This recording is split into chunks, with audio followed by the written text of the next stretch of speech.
but I didn't have that setting. Okay, it's recording now. Thank you. Thank you. And my only comment is procedural. When someone speaks who is not on video, their names show up in the live feed, but in the recording, it does not. And so Linnell was having problems figuring out who some of the people were speaking. And if you could introduce them by name, that would be very helpful to her. Well, I think the people introduce themselves, and if they don't want to introduce themselves, then that's their prerogative. Yeah, the problem is it doesn't show up right in the minutes. Yeah. Anyway, that was it. Thank you very much. Okay, thank you.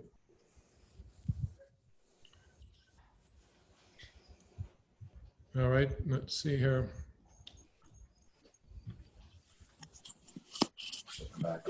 Larry, I think. There you go. Am I on? Larry, you're up. Thank you. Yeah, my name is Larry Nagel. I'm one of the directors of the Kensington Fire Protection District.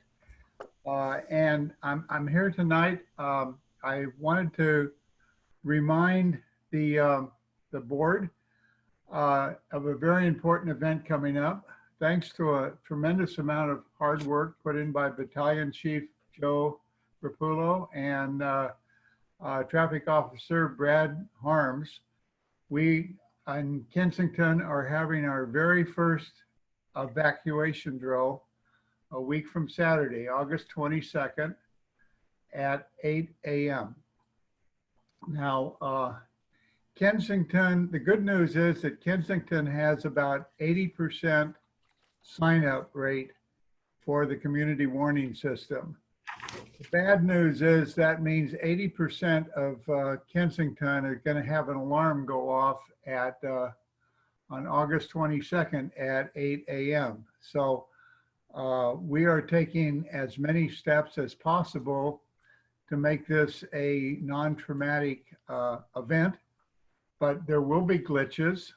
And one glitch that we're very familiar with is that right now when the community warning system issues an alert, it comes out with a phone number of all zeros. And a lot of people interpret that as being either spam or malicious or whatever and ignore it. So we're trying to get the word out that that's the way it is. It's going to change. We're promised that it's going to be a real phone number soon, but probably not by August 22nd. So I would request that the police department put out one more email, as is the fire department, alerting everybody that if your phone goes off at 8 o'clock in the morning on the 22nd, and it has all zeros as the return number, it's for real. It's an evacuation, a virtual evacuation drill.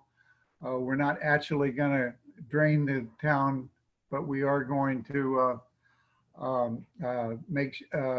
see how well this drill went. So, Larry, this is Eileen. Besides not freaking out, what are residents supposed to do? Thank you, Eileen.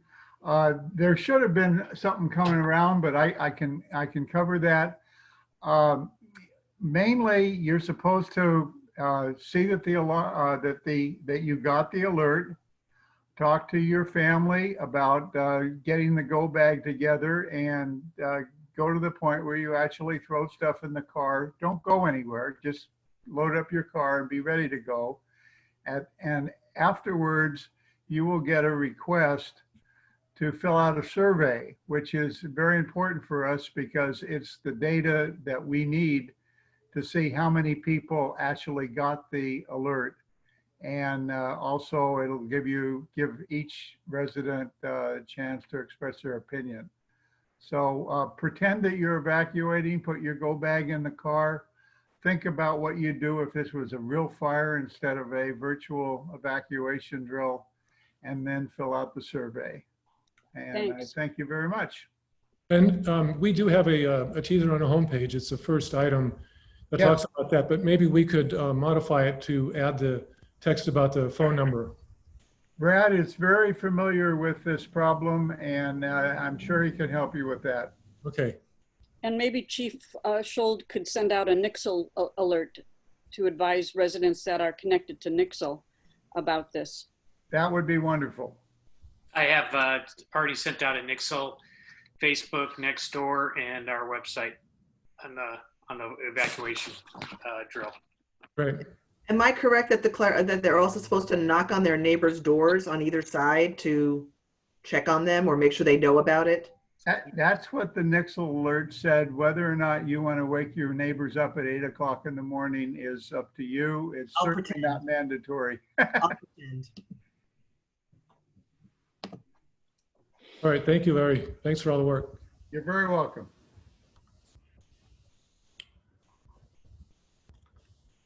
Well, let me get Kevin going here. Kevin, you're on. Thanks, Chris. Sylvia is exactly correct. You are supposed to knock on your neighbor's doors. And the reason is that we don't know who receives this message. And Larry's exactly right. A lot of this is going to come across as spam because that's what happened in the Orinda Moraga drills before. So let's treat this as if it were real. He's right. You're not supposed to get in your cars and drive away, but pack your go bags. And the important thing is go out and alert your neighbors. Alert your neighbors because a lot of people won't get this, and that means they aren't signed up. And a lot of it is very tough to understand. So we get this. Thanks very much. And let's make this a successful exercise because in a few months, it may not be an exercise. Right. Thanks, Kevin. Brad, it looks like the issue or the advice to contact your neighbor is not in the text as well. So maybe you could update that, maybe work with Kevin and update that so it's current. You're muted, Brad. Well, Yeah, if I can interject, I put out the alerts, and it does say that. yeah, no, I'm talking about the text on the website. Yeah, the text on the website is the exact same as I see it on all the sites. It's right underneath what should residents do to prepare. It's the third paragraph down. Okay, great. Okay, I see it. Thank you.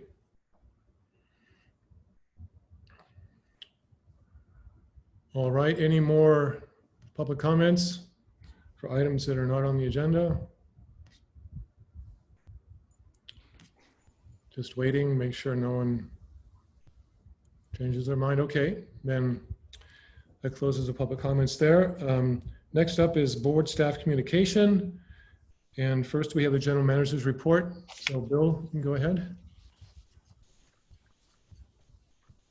Thank you, Mr. Chair. Just 3 items I wanted to discuss today. The first has to do with an update of the progress on the public safety building. As you know, the architectural firm of Ross Julius Kusenberry, or RDC, was engaged by initially by the Fire Protection District and then by KPPCSD to look at, to do an architectural analysis to determine whether renovation of the public safety building could accommodate the space needs both of the police district and also of the fire district.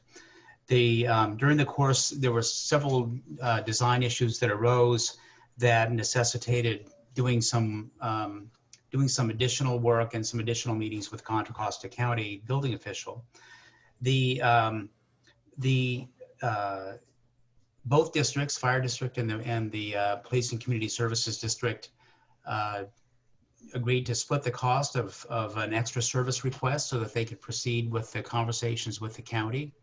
And they reported back several weeks ago on the progress with the first meeting. And again, the key items that were discussed, and I won't talk about some of the technical issues with the architecture, but the 2 issues that were key were, first, is there an opportunity to avoid having to add an elevator or lift to serve active duty staff? And secondly, is it acceptable to enclose the exterior deck areas for use as interior space without violating the no increase in building size provision in state law? And they resolved some of the technical issues, but of those two, they didn't get final determination about how they might be able to proceed. With respect to the elevator and lift, the architect was asked to prepare some additional information about the project. The county did say that the architect was on track in terms of looking at the possibility of a hardship finding, and but they wanted to get some more people involved in the decision-making process before they gave a definitive answer to the architect. And then as for enclosing the deck, the county acknowledged that they hadn't gone through an appeal like this before and were sort of inventing the wheel on this particular decision. So they wanted to do a little bit more research. They wanted to get the planning department involved. And so they're still working on that issue as well. So RDC's now provided all the additional background material that the county's requested. After they give the county some time to sort of digest that additional information, they'll set up a follow-up meeting, and hopefully hopefully they'll receive conclusive direction on these two issues, and they can then go through the next step of reviewing and making sure that the design is compatible for both districts, if in fact, once these parameters are set. So that's the update on the public safety building. I don't know exactly when these meetings are going to happen, but it's possible they'll happen during the month of August. I hope that they do, so that things can continue to move forward. I also wanted to let the board know that we were contacted this week by representatives from the California Department of Parks and Recreation Department. That's the state agency, and indicating that KPPCSD had received a Prop 68 capital grant in the amount of $177,000 roughly. And so it's a good chunk of money. This is actually more or less an entitlement grant. It wasn't, the legislation provided money that was distributed on a per capita basis to agencies all over the state on a non-competitive basis, although you did have to indicate that you were interested in receiving the funds. And staff that predates me, and I think predates most of us on the staff, did the questionnaire, and the contact name on it was Lynn Walter, so I appreciate her getting that questionnaire into the state. And it is, again, it's for capital projects. The quote from the program says that funds are available for local park rehabilitation, creation, and improvement grants to local governments.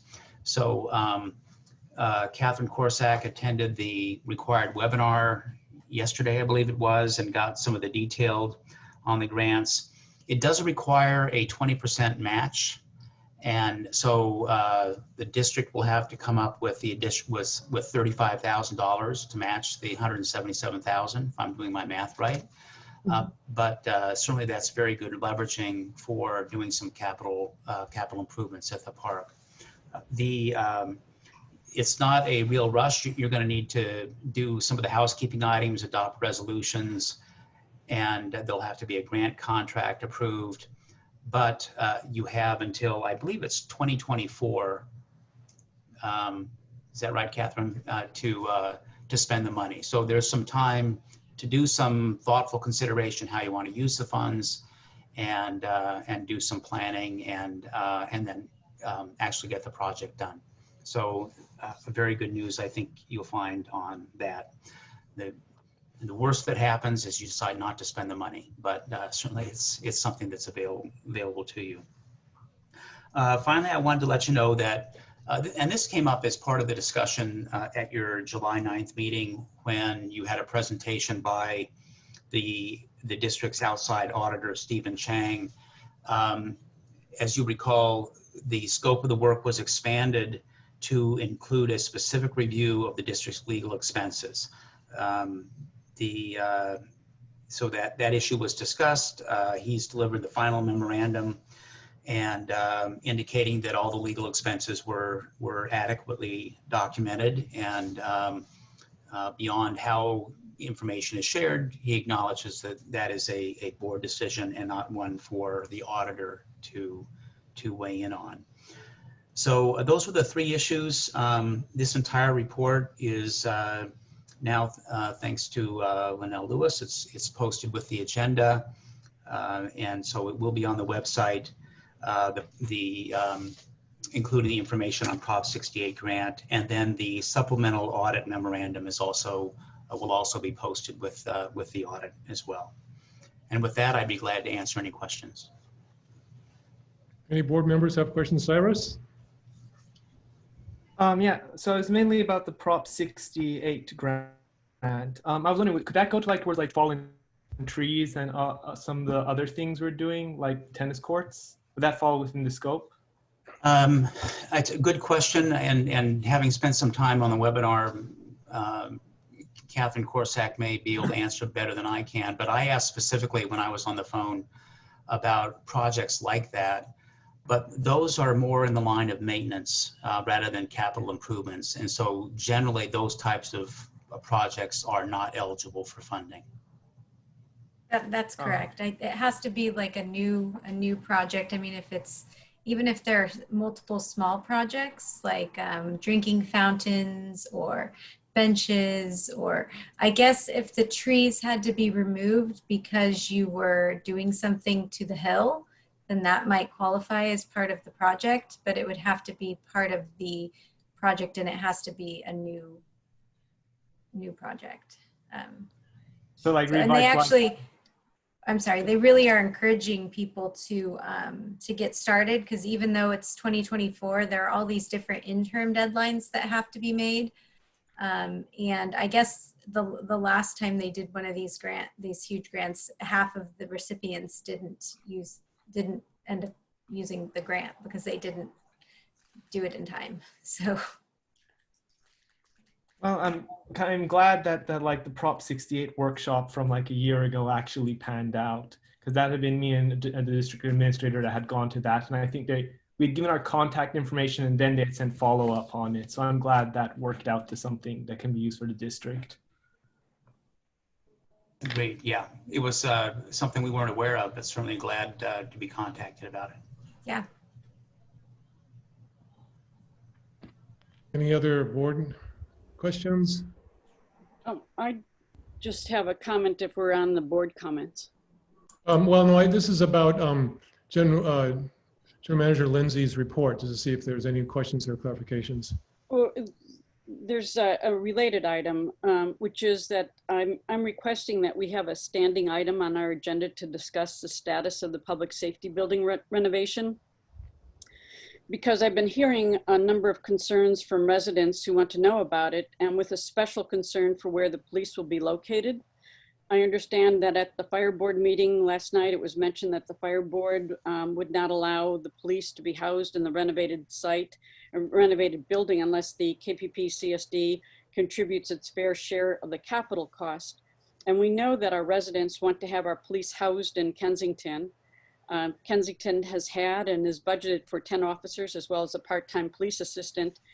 And that amounts to 76% of our budget going to the police, with approximately 63% of our budget going for police salaries and benefits. There's not a lot of money left over to manage the park, for which maintenance was underfunded at the time of acquiring the last parcel. And without a tax increase, it's not clear how the fire board expects our district to fund the capital cost. If the board holds to that position, it will force residents to agree to a tax increase in order to keep the police in Kensington. And while we have two governing boards, we are one committee, or one community. So I do ask that we have a discussion on the public safety building at each meeting.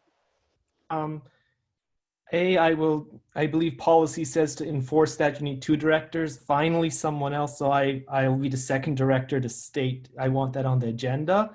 But I also want to just point out the finance committee, I think the fire finance committee suggested there are multiple avenues for financing and stuff. So it's not necessarily a straight up pay. But the point is we should really start getting on this issue of how do we fund this if this comes to fruition.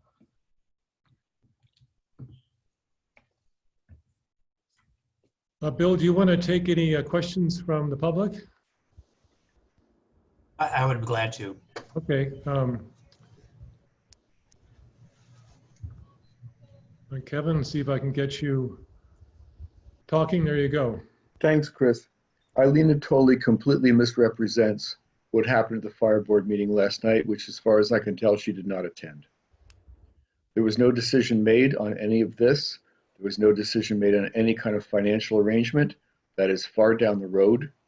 And if a situation can be worked out, there is a variety of opinions. I'm not speaking for the board, but I will just say, I don't think that the board's discussions should be misrepresented. I will also say that the fire board has tried for 2.5 years to get things going and negotiate with the police board to perpetual frustration. And if you are serious about doing this, you should have met in 2x2 committees. Now we're up against the wall. And I'm glad that Bill Lindsay is there. I'm glad he can talk with Mary Murat, our DM. And I hope that productive negotiations will come through, but they will not come through with statements such as Eileen Natoli has just made. Thank you.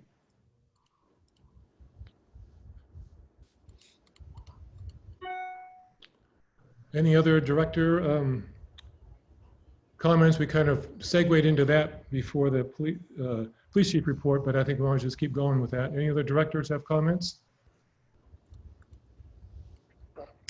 No? Okay. All right. Chief Schultz, your turn. Okay, thank you. Well, for the first item on my list, I wanted to clear up some misinformation that I gave at the last board meeting.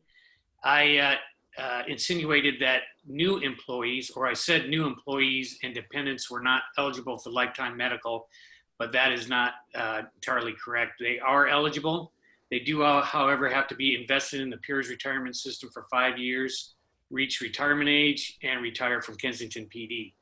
And so I apologize for the confusion, and thanks to Director Natoli and Jim Watt and others who brought that immediately to my attention the next day, so I thank them. Second, I wanted to formally announce the hiring of a new police officer, Jose Ferraro. I wanted to wait to swear him in at a meeting that we could all meet in person, but I know I'm probably too optimistic, so I will swear him in at the next meeting. And hopefully I will swear in another police officer and a reserve officer who are going through the last phases of the testing process. But a little bit about Jose. Jose served in the city of Concord as a police officer and as a recycling theft prevention specialist before joining our police department. He was highly recommended by the Concord police chief, and he currently lives with his girlfriend and 2 young children, ages 5 and 1, and he's currently going through a 16-week training program. I'll be more detailed when I swear him in at the next meeting. So next, I have been asked about our use of force policy again. I have posted the current use of force policy on the website. It has been updated since I did a public presentation to the board. Some of the changes made include in the definitions section, definitions were added pertaining to force, serious bodily injury, and totality of the circumstances. Those are just definitions that were clarified for the whole policy. Added a new section on fair and unbiased use of force, added a section on perspective and how each officer should take into account the totality of circumstances, expanded the section on de-escalation and alternative tactics, added a section on officers displaying their firearms, expanded the section on training, added a section on use of force complaints, added a section on policy review, stating in short, this policy should be reviewed on a regular basis, added a section on policy availability to the public, and I added a section on public records requests. The whole department policy manual is mostly completed and it was posted on the website with updated policies. and policies that have not been updated due to a legitimate complaint about the requirements of posting police policies. The manual is over 700 pages, so it's taken a little while to complete. All the policies have been updated. It's just a matter of putting them into the computer and then issuing out and then reposting them on the public website. The only other item I had was the evacuation drill, but Larry and Kevin pretty much covered that.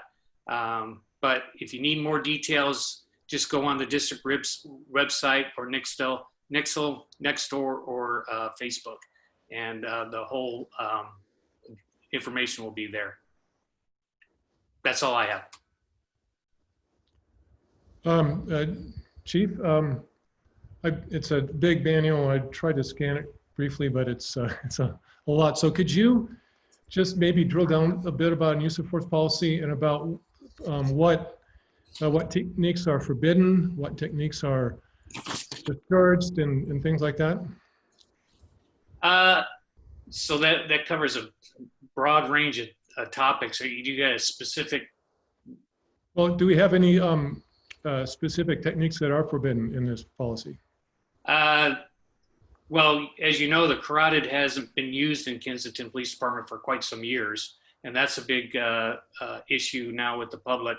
So we do not use the carotid as a restraint hold. Is that forbidden in the policy? It's not forbidden in the policy. It's not in the policy because you have to be trained to use it. But it's not forbidden. It's forbidden to use it as a restraint hold, yes. But you said it's not in the policy. No, if I added every control hold or technique that is forbidden in this policy, it would be 700 pages long. I think what you're saying is because there is no training, it's not an approved use of restraint, because all the uses that are allowed are things that require training. Is that correct? It's by inference. That's correct. It's like the pain compliance techniques. If you're not trained to do a pain compliance technique, you're not allowed to use it.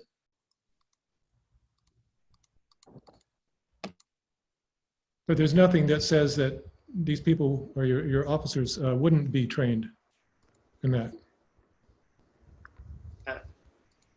No, it doesn't say anything about that they wouldn't be trained.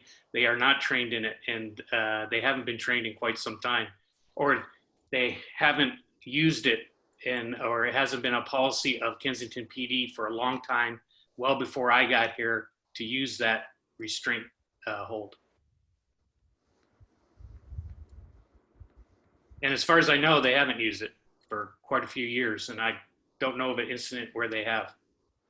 They could have long before I got here or long before the prior chief, but I have no knowledge of it being used. Sylvia, is your hand still up, or did you? Yes, thank you. I don't have it in front of me, so a couple of quick questions, and I'm also happy to read in more detail. There's a lot of discussion over what is considered reasonable and what is considered necessary. And there are a lot of feelings about recommending what is necessary force versus the reasonable standard. I think you may have addressed this before, but that would be something I'd like to know. And I think the last time I read it, it actually included like reasonably necessary. So it had both of them in there. So without looking at it, I'd like to ask you to clarify that. And then an item that I hadn't been able to get you specifically, but I did go back, and on our June 28th meeting, and I don't know if this is considered part of the use of force policy or a separate issue, which is that if there is either a use of force incident that is not necessarily resulting in death, but just a serious use of force incident or potentially more, you described the kind of the procedure that would happen to review that. And I believe you said it would be, you and two officers from the department. And I wanted to know if that's still the case, or if there's an internal, sort of, we would be contracting for internal investigation in that case, because with a department as small as ours, any kind of internal review of an incident of any kind, I believe is problematic. So the answer to your first question, the nature of the policy is to do, based on the circumstances and totality of the circumstances, that is reasonable for the officer to use that amount of force at the time. You can't say in every incident what is necessary at that time. You can only say that with this incident and this totality of circumstances, it was for a reasonable officer to do this amount of force. So every incident is different, and you can't apply one particular use of force to every incident because every one is different. And then the second question, what were you asking again, real briefly? Sure, I was asking that if there was an incident of use of force that was Yes. severe, how would that be reviewed? Yes, that would be reviewed internally, and yes, if there was a complaint, then yes, an internal investigation would be done, and it would be done by an outside firm. All uses of force are going to be reviewed internally no matter what. And then a use of force review is done on a yearly basis as well, as you know, but that hasn't been done, and it will be done this year. So what triggers kind of a review? Is it there's an instance where somebody is severely injured, or there's a complaint, or either of those circumstances would result in a review, and those would be the same type of review? Either of those would be a review. Any type of use of force would be a review. A use of force wouldn't be where somebody submits to handcuffing or being arrested. That's not a use of force, but any type of use of force would be reviewed by the police department. Any complaint would be investigated by an outside source. Thank you very much.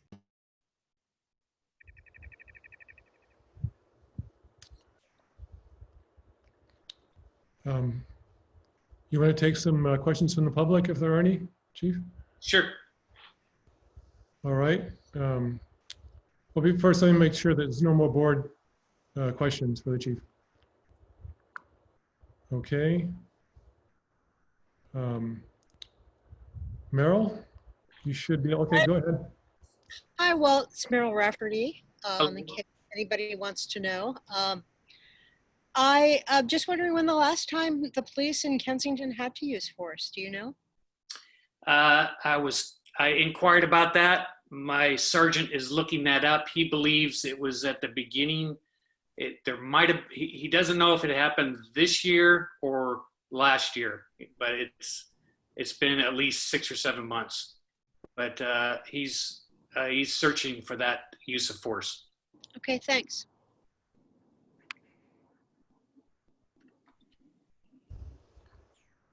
See if there's anybody else.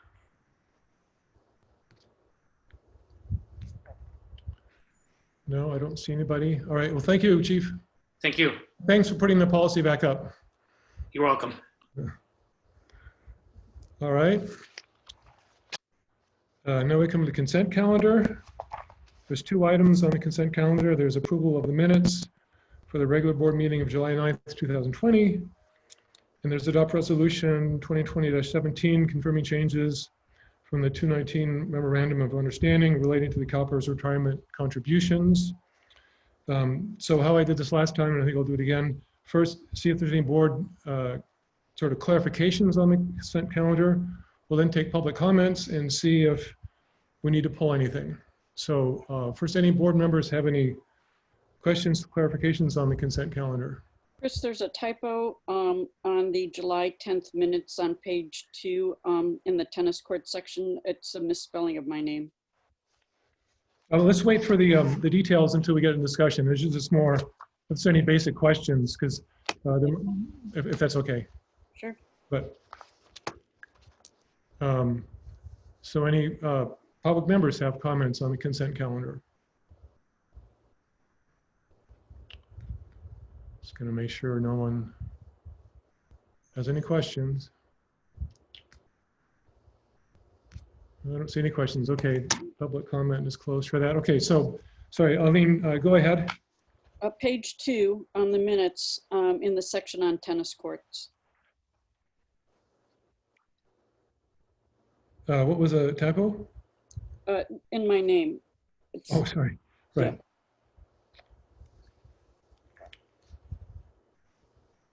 Right. Anyone else have comments on the minutes? Now, I've got one. Well, Fred, Sylvia, is your hand up? Is that just? I want to lower your Sorry, hand. I'll take it down. I'll take it down. Apologies. That's okay. I just have one comment. It's also item 2, and it's kind of not that important, but the verbiage talks about item 7, item 8, and then option 7 and option 8. So it's probably more accurate to call them all options, because it can't get confusing between agenda items and options, so, or items here. So I would suggest that in number 2, consider agreement that the text says, for instance, tape crack repair, item 7, change that to option 7 and option 8, and do that for the whole section. So those are my only comments about that. So given those 2 minor changes, do I have any motions to adopt the consent calendar? This is Director Hassai, and I will make a motion that we adopt the consent calendar. With a friendly amendment. With that both Director Natoli and Director Deppy have flagged. Great. Do I have a second? I'll second. Okay, I'll take a roll call. Director Natoli, Aye. Director Madavi. You have to unmute yourself. Aye. Okay. Sorry. Director Hassai, Aye. and I vote yes. So that's 4-0, and there's only 4 of us here. Great. All right. Let's see here. Well, the next item is, all right, consider initiation of community review of amended parking regulations proposed by the KPPCSD Police Department, the Kensington Fire Protection District, and Contra Costa County for improving neighborhood safety. I'm assuming Officer Harms will be presenting this. Just as a request, it's a long presentation. It's very detailed, it's great. But if you could summarize and just assume that we've read most of it, so you don't have to go through every page of it. Yeah, I'm just gonna have a brief statement before Officer Harms gives his presentation. Okay. Okay, so Officer Harms will be doing the presentation, but I just want to publicly commend him for the time and effort he's put into this. He's been persistent. He's to cut through the red tape, and he's just done a fantastic job. And I just want to publicly commend him. I also want to thank all the partners in this, the Fire Board, County Public Works, East Bay Mud, Kensington Fire Board. Larry and Kevin have been instrumental. Sunset View Cemetery, the school district, and John Joy's office. They've all been great. So, but I just wanted to, for those of you who don't know Officer Harms, I just wanted to give a real brief description of his background. He is a graduate of the UC Davis with a double major in economics and international relations. He is a commissioned officer in the United States Air Force. He's a 30-year veteran with working at Contra Costa SO as a sergeant, San Manuel PD as a traffic enforcement officer, Orenda PD as a traffic supervisor, Danville PD as a traffic supervisor, and Dixon PD as a traffic supervisor. He also wrote the traffic manual for Orenda PD, Dixon PD, and now Kensington PD. He's a academy instructor at Napa and Contra Costa College, Police Academy. He was also the traffic collision supervisor for the major injury prosecution accident call-out team for Contra Costa County, which is a very specialized team in accident investigation, and he was the supervisor. And he's also a certified court traffic collision expert. So the bottom line is he knows traffic safety, he knows traffic, and with that, I'll let him give his presentation. Thank you, Chief. The Kensington Police Department is working in conjunction, as stated previously, with the Fire District Board in Contra Costa County on a emergency evacuation route for the Kensington residents. It's including proposed parking orientation changes to 6 identified street segments. The changes would merely reposition the vehicles to face the direction that they would be needing to flee in the event of an actual emergency. The recommendation at this juncture is to have the board receive the presentation concerning the evacuation route plan and consider initiating a public review process to include extensive community outreach to inform the residents regarding the reason for the proposed changes. So I'm going to try and be succinct because I could talk for hours on this. There's 3 main areas that are being addressed from the Kensington Evacuation Research Project. This was put together by the Kensington Fire Board, and I inherited it and I just ran with it. I've worked with a lot of good people in the city. I could mention many names, but I'm not alone. So the first thing that we're looking at is opening up the Sunset View Cemetery. The research project indicated by simply opening up the gate at Sunset and Franciscan Way, you're decreasing traffic congestion in the event of an actual emergency by 30%.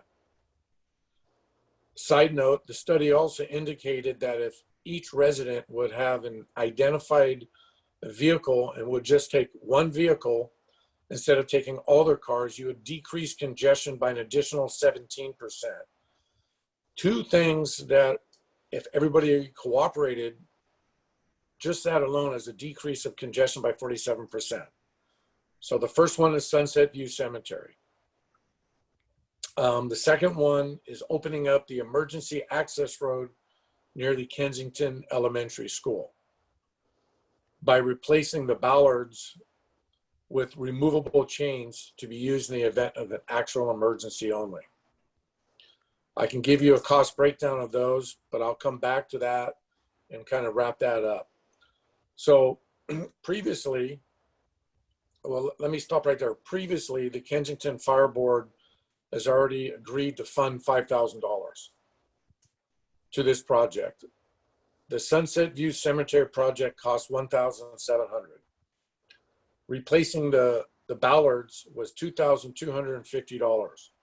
That means that has already been paid for by the Kensington Fire Board Safety Committee. There is still an additional $1,000 left from the original $5,000. So now I get down to the nitty gritty of the 6 streets. Am I talking too fast? No. Okay. That's good. So the initial concern that was brought to my attention is the top of the hill near the Sunset Reservoir. If you look at a map of Kensington, you see a bottleneck waiting to potentially possibly happen. So if you look at Beloit Avenue, there is from Arlington going east or going up the hill, the roads are narrow. The further up the hill you go towards Lake Drive, the wider the streets become, and Purdue, of course, because it becomes flatter and the slope of the hill decreases, and as such, you have more room to maneuver.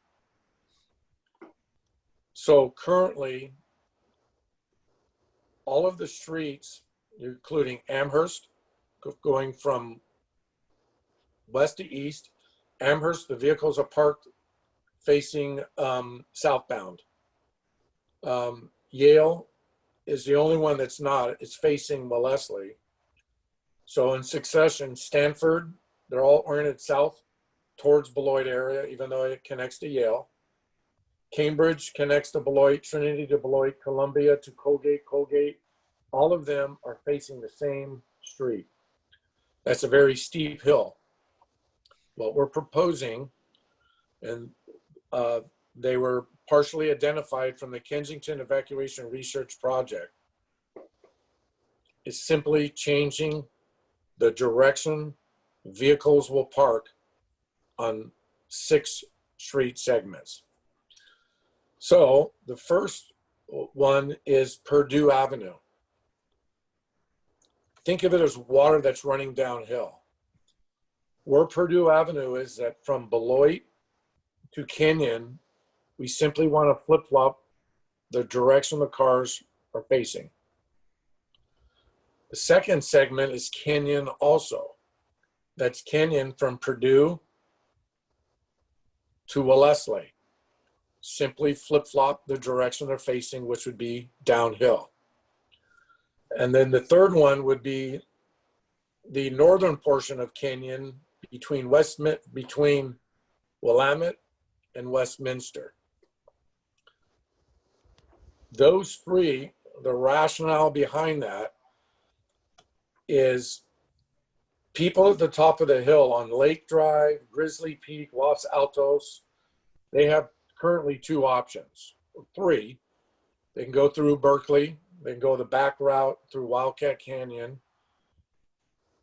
But if they attempt to go down the hill of Beloit, they're going to be fighting traffic simply because all the smaller side arterial roads are already facing Beloit.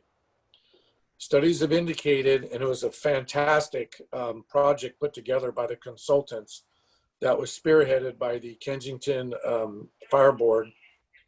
They noticed that in Paradise and other fires, when people are fleeing, if they get stuck in traffic, they have a tendency to jump out of the car because they want to save themselves. If they can't get anywhere, they typically take their keys and they flee and they leave the car blocking the road. In anticipation of that, we would like to make sure that the roads are not blocked. So the rationale is if you flip-flop Purdue, so let's say hypothetically you're at the top of the hill and you can't go through Berkeley or Wildcat. You simply would go to Purdue and turn northbound, which is now going down the hill. You now connect to 3 options for an emergency egress. You can go to Wellesley. If it's backed up and blocked, just continue on Kenyon to Westminster. If that's backed up and blocked, highly less vehicles will be traveling that. Guess what? You now have a third option. You can go back up Kenyon to the emergency access road. You can then go down from the emergency access road right down near the library. Simply by changing the direction on Purdue, you're giving everybody at the top of the hill 3 extra emergency egress options that currently do not exist. And the reason why I say that, the further down the hill you go towards Arlington, the narrower the roads become. And for people to flee, if the road in Beloit and the Yale are backed up near Princeton, you're going to want to do a U-turn. And if you do a U-turn, you may be blocking everybody else. So the idea is to have you facing in the orientation where you're going to flee. So those are the 3 roads. The next 3, as I've heard repeated numerous times, is low-hanging fruit. That's off of Westminster. That's York Avenue, South Windsor only, and St. Albans. Those vehicles are currently facing towards the cul-de-sac. So when people come home from work, or typically, depending on how much room there is, they go to the end of the cul-de-sac and they do a U-turn, or they just pull simply into their driveway and they park. But that's one at a time at a leisure pace. But you've got to imagine everybody leaving immediately at once, fleeing. You're already heading the wrong direction. You can imagine one person trying to do a 3-point turn, car stalls, gets blocked, they panic, or somebody for whatever reason leaves and runs. Everybody at the end of the cul-de-sac, they're trapped. But if you're facing Westminster, it makes it so much easier to leave in the event of an emergency. So for the cemetery, we've identified 2 key members of our district who have been selected due to their passion for their community.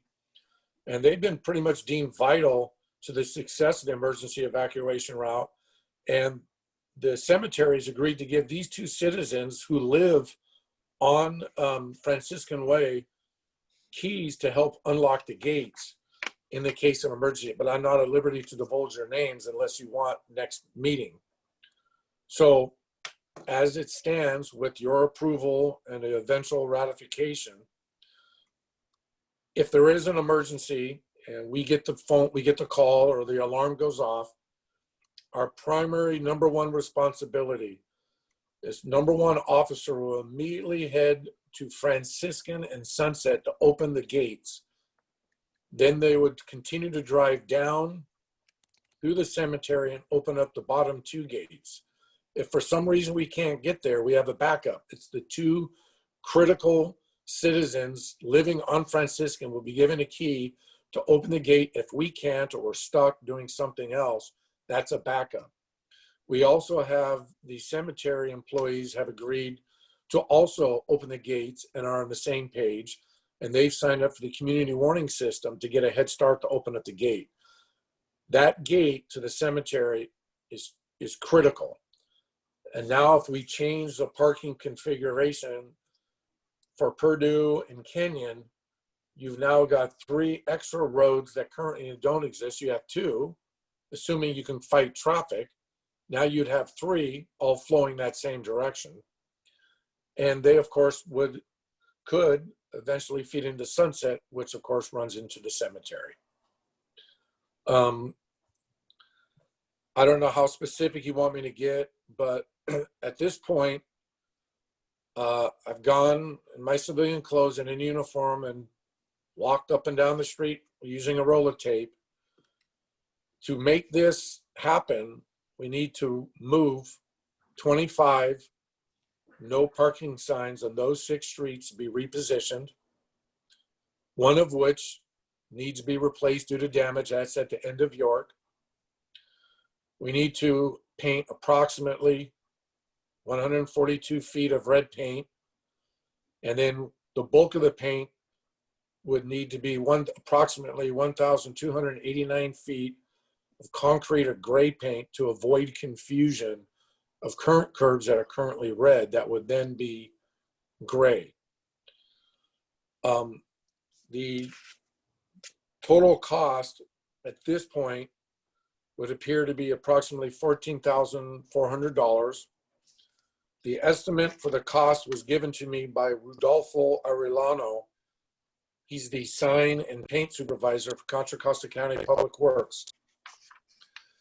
He stated it would take approximately 2 days to remove and install the posts and re-cement them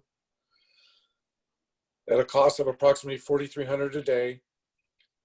And then it'd be 2 days. And then between 1 to 1.5 days to repaint.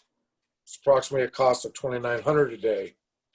So at this point, the Sunset View Cemetery has agreed to donate $500 to this project to ensure the safety of the residents in Kensington. And the Kensington Police Officers Association realizes the significance of this project. And as such, in order to enhance the safety of its residents that we are paid to protect, we have, as a union, have agreed to also match the $500 that Sunset View Cemetery is. And out of our own pockets, our officers are willing to offset the cost by an additional $500.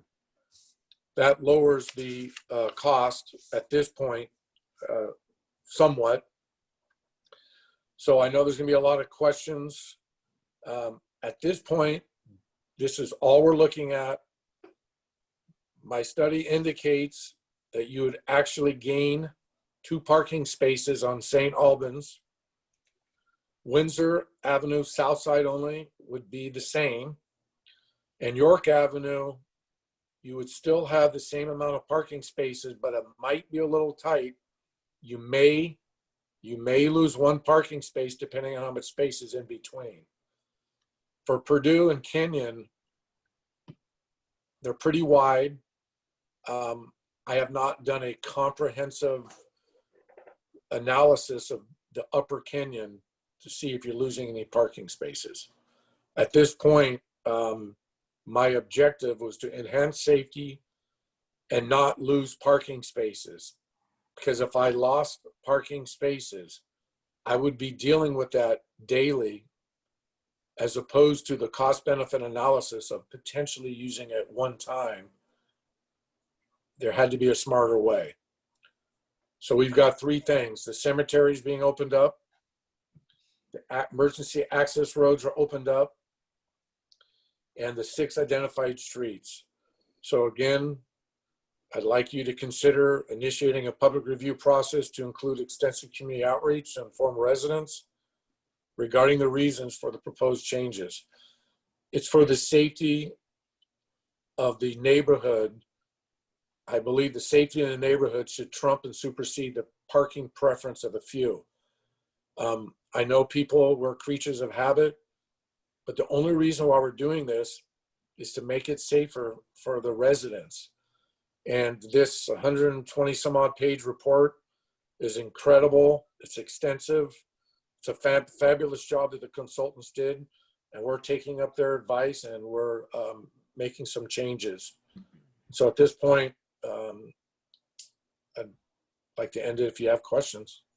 Brad, could you just do maybe summarize the discussions you've had with the county and their cooperation, their approach to this, and Yes.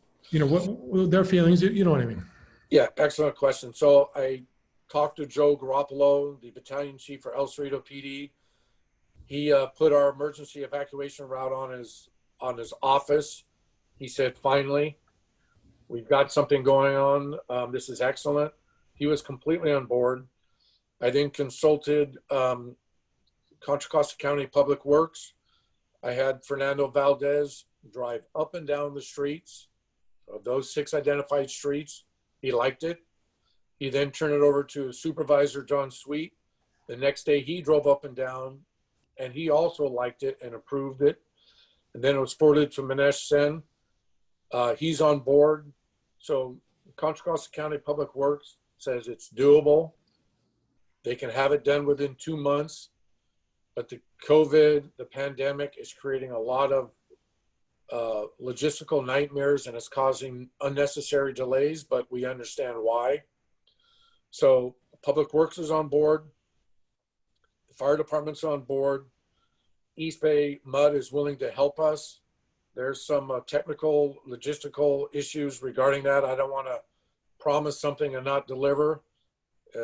I can say that for a future board meeting. There is some preliminary discussions on, I'll leave that alone. John Joya's office has been super helpful, has been spearheading a lot of stuff. They care about the safety of the Kensington residents, obviously. And the guy has a passion for making it safe. And so I can't thank him enough. The West Contra Costa Unified School District, where the chief and the battalion, my police chief and the battalion chief were looking into doing an emergency evacuation disaster preparedness for the school to make it safer for our kids. That's a whole nother project. I'm working with Kevin Padian and a lot of the other members of the Kensington Fire Board about making that happen with that's a whole nother project that's going to be in alignment with this. And then of course, Sunset View Cemetery. So you've got multiple agencies and organizations, and we're all on the same page. We want our citizens and our kids to be safe. And we're going to try and do everything that we can to learn lessons, mistakes made by other cities, and maximize learning from their mistakes and minimize duplicating them on our end. So it's a collaborative effort. Many people are on board. And so again, I'm just asking you to consider initiating a public review process and see if we can have something in place within the next few months. All right, Sylvia, you have some questions, I think? Yes. First of all, a thank to you and to the Kensington Fire Department for the wonderful work that you've done. I know Director Padian has a passion for this, and I do too. I have two young daughters who frankly were traumatized by what happened. Even though it didn't happen here, we were victims of the smoke, and they saw the pictures. And every fire season, they think they smell smoke. They're very anxious about it. My youngest daughter asked me, make sure we get our go bags together. So I am very excited by this project, very supportive. I want to be part of helping residents understand, why it is so important. I couldn't agree with you more about the need to protect the entire community. And yes, people are creatures of habit, and in 2 weeks they'll be used to new habits. So I have a few questions.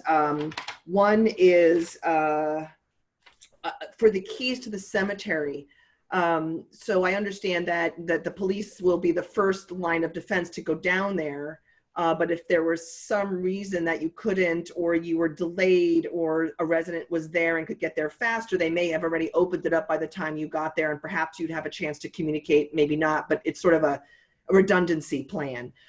Is there any other official department, either, I guess it's El Cerrito Police on the other side on Sunset on Fairmont? Is that correct, that the front entrance is in El Cerrito? Yeah, towards the circle, yes. So what we're looking at, the officers are being trained individually and signed off. They would go unlock the gate at the top of the hill. Then they would drive down to the main entrance. Assuming they're both locked, they would then unlock both of those exits or the entrance. Then the officer would then double back to that location with his emergency lights on, and he'd put on his safety vest. He would then be stuck at that spot because that's the most critical chokehold point. And he or she would be directing traffic to go down Franciscan Way or go through the cemetery. Mm-hmm. The cemetery is also identified as a temporary refuge area because there's so much open space. Mm-hmm. And if people need a place to go, that is an additional identified temporary refuge place. Okay. So that's kind of the game plan there. And then the two residents that live on Franciscan, if for some reason, exactly, Sylvia, you hit the nail on the head. If we can't make it, and if they haven't fled or they just happen to be in the area and they're able to open it up and then double back home, that's great. Meanwhile, two of the employees that live in the cemetery or work there, they are also going to unlock the gates if for some reason we or the citizens couldn't. Is there any talk about having the El Cerrito Police Department also have that key, or is that just not necessary? Too many, enough redundancy? Well, it's our primary jurisdiction. I haven't really talked to him about that, but it's a good question. I can run that by Battalion Chief Joe Garoppolo and see if that's something he'd be interested in entertaining, and then working perhaps my chief and their chief. Not a bad idea. Good idea. I also want to flag, and you may have already seen this, but it's been a pet peeve of mine because it is up by the school, and it is it's a curb that is not painted red, and it is it borders the road. So basically it's Highland. If you were facing away from the school on the right side of Highland, it is that last bit of curb as you then go down the road, and that needs to be painted red. I once brought it to Principal Sanders' attention, and she did say that it is school, I believe it is school property, and it would be the school district that would have to paint it red. But I've seen cars parked there, where they really shouldn't be, because it does create a bottleneck, and so it's not in front of the road, but it borders the road. Okay, yeah, I can look into that. Sure. And then. Do you have any sense? I'm thrilled that John Joya is supportive. I hope he's going to be supportive financially. Obviously, this is a very important project, and the county has primary jurisdiction over our roads and ultimately parking ordinances. Do you get any sense? And maybe that's something we need to do, but I just wanted to know if you have any sense of where they might be on the financial support. Chief, do you want me to refer that to you? You have a little more insight into some recent developments? Or? Actually, the general manager could answer that. He is Oh. in contact with John Joy's office. Yeah, I can tell you the initial response from the county was that it would be not at their expense. And I did contact Supervisor Joya directly, and he said no, that the plan is to have the county cost share on this. And it's something that is still ahead of us, but they are going to support it financially as well at some level, I would appreciate that. I think that would be the least that they could do. And then lastly, so the 6 streets you've identified, I want to make sure I understand this correctly, because I'm not sure. I saw the report and I was looking at that, but so you've talked about Windsor, St. Albans, and York, Yes. Purdue, and Kenyon. That's 5. But you also mentioned Amherst, Yale, Stanford, Cambridge, Colgate. Well, Columbia goes into Colgate. Are those streets also ones at this point that you're going to be changing parking on? Good question. No, I'm sorry. Let me clarify that. So it's 2 segments of Kenyon. So it's Kenyon's mentioned twice, and then Purdue's 3, and then there's 3 small. So the only reason why I mention that, looking at the map, is currently from Purdue going down the hill towards Arlington. Think of it this way. Every single street from Purdue going down the hill, the orientation of the vehicles are currently facing towards Beloit or southbound. Correct. With the exception of Yale. Mm-hmm. That's a bottleneck potentially waiting to happen. So it's only going to get worse if you're at the top of the hill, which would be Purdue. Then you got Grizzly Peak, Lake Drive, Los Altos, those are only going to add to the bottleneck. And assuming the threat is coming from Tilden Park, which is what precipitated a lot of this study, the ones that are closest to the danger are the ones that are stuck at the top of the hill. Mm-hmm. So by opening up Purdue, just that one road, it orients them like going downhill. And as they go down Purdue, everybody at the top of the hill has their own, in essence, dedicated emergency evacuation route that circumvents Beloit, the bottleneck. Mm-hmm. And then when they go down left on Kenyon, it now feeds into 3 options. Right. And so those 3 goes down Kenyon. And then what are the 3 options from Kenyon again? So it would be Wellesley, the first one. Now, Wellesley, let's say you see the cars and they're backed up. Obviously, you're not going to go there because there's no movement. Right. And you continue down Kenyon to Westminster. Right. Let's say that's backed up. Then you can go back up Kenyon towards the elementary school and then turn down the emergency access road that is now an option. Right. And do you have a percentage that the elementary school road option opens up? You talked about 17% opening up when you did I forget what. When you make changes, I think you said 30% was opening Sunset. 17% was taking one, every vehicle, every household. I wrote that down. One car one only. car. And then, do you have a percentage if you does that about opening up the Kensington Elementary School road? No, it does not include that. No, Okay. I'm sorry. I mean, that's always been a road, and the bollards were designed, they were supposed to be removed in case of an emergency, but obviously this is a much quicker removal process with the chain.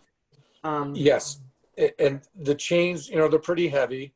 There is a vehicle code section that they could be cited for if somebody's goofing off in the road, and an officer sees the infraction, will take enforcement action.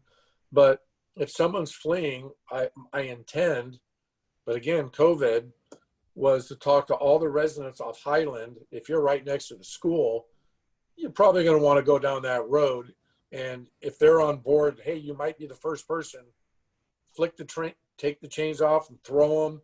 Anybody can do it, but go slow and go down that steep hill. But I'm hoping to get everybody in there that lives in that block to understand their role that they could potentially play.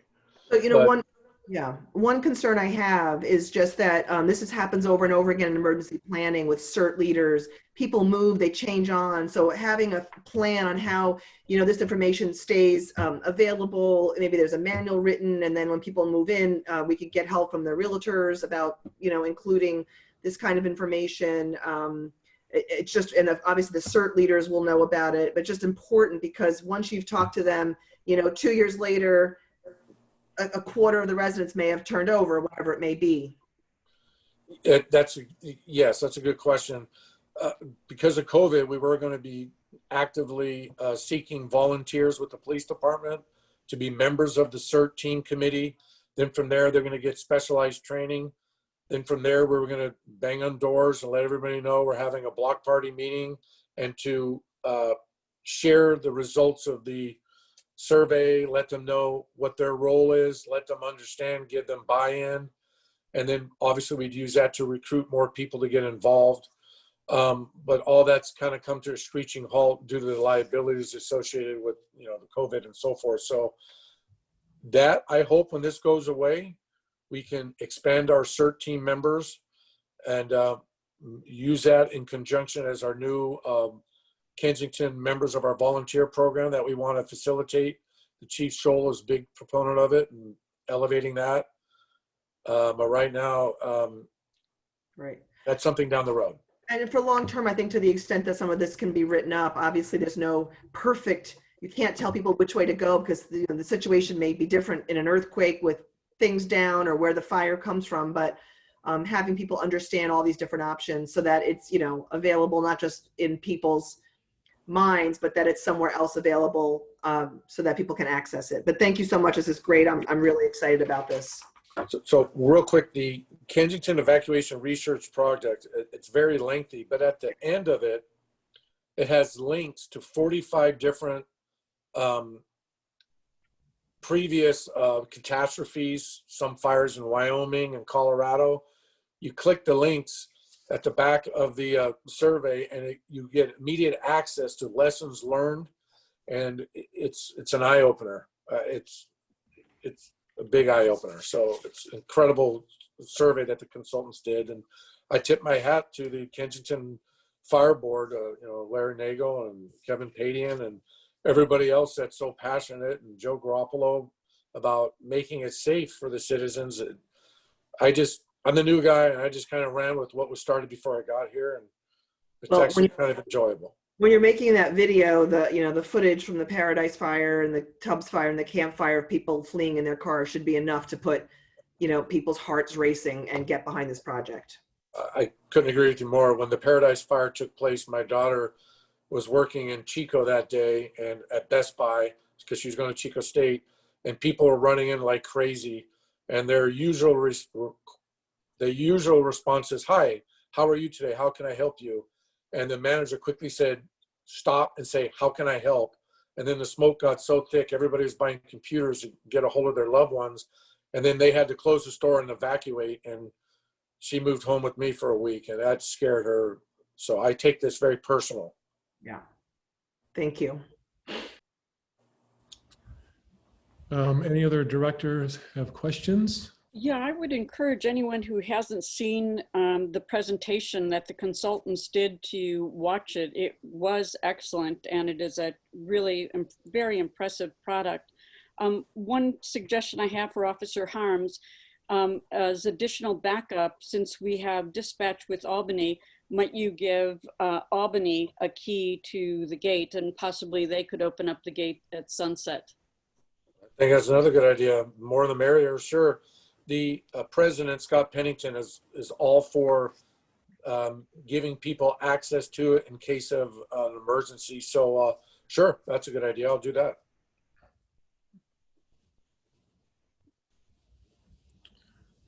Cyrus, have any questions? Yes, I was wondering when we begin the community engagement process, and so what are all the steps envisioned in that, like sequentially, and then I guess does it come back to the board, or like what is the envisioned process? Chief would like to talk about that first. You want me to go first, and you want to piggyback? Go ahead and go first, and then I'll finish it up. We're looking at putting together an educational video It would be composed of several key people. Flyers to be mailed to the affected residents, potentially.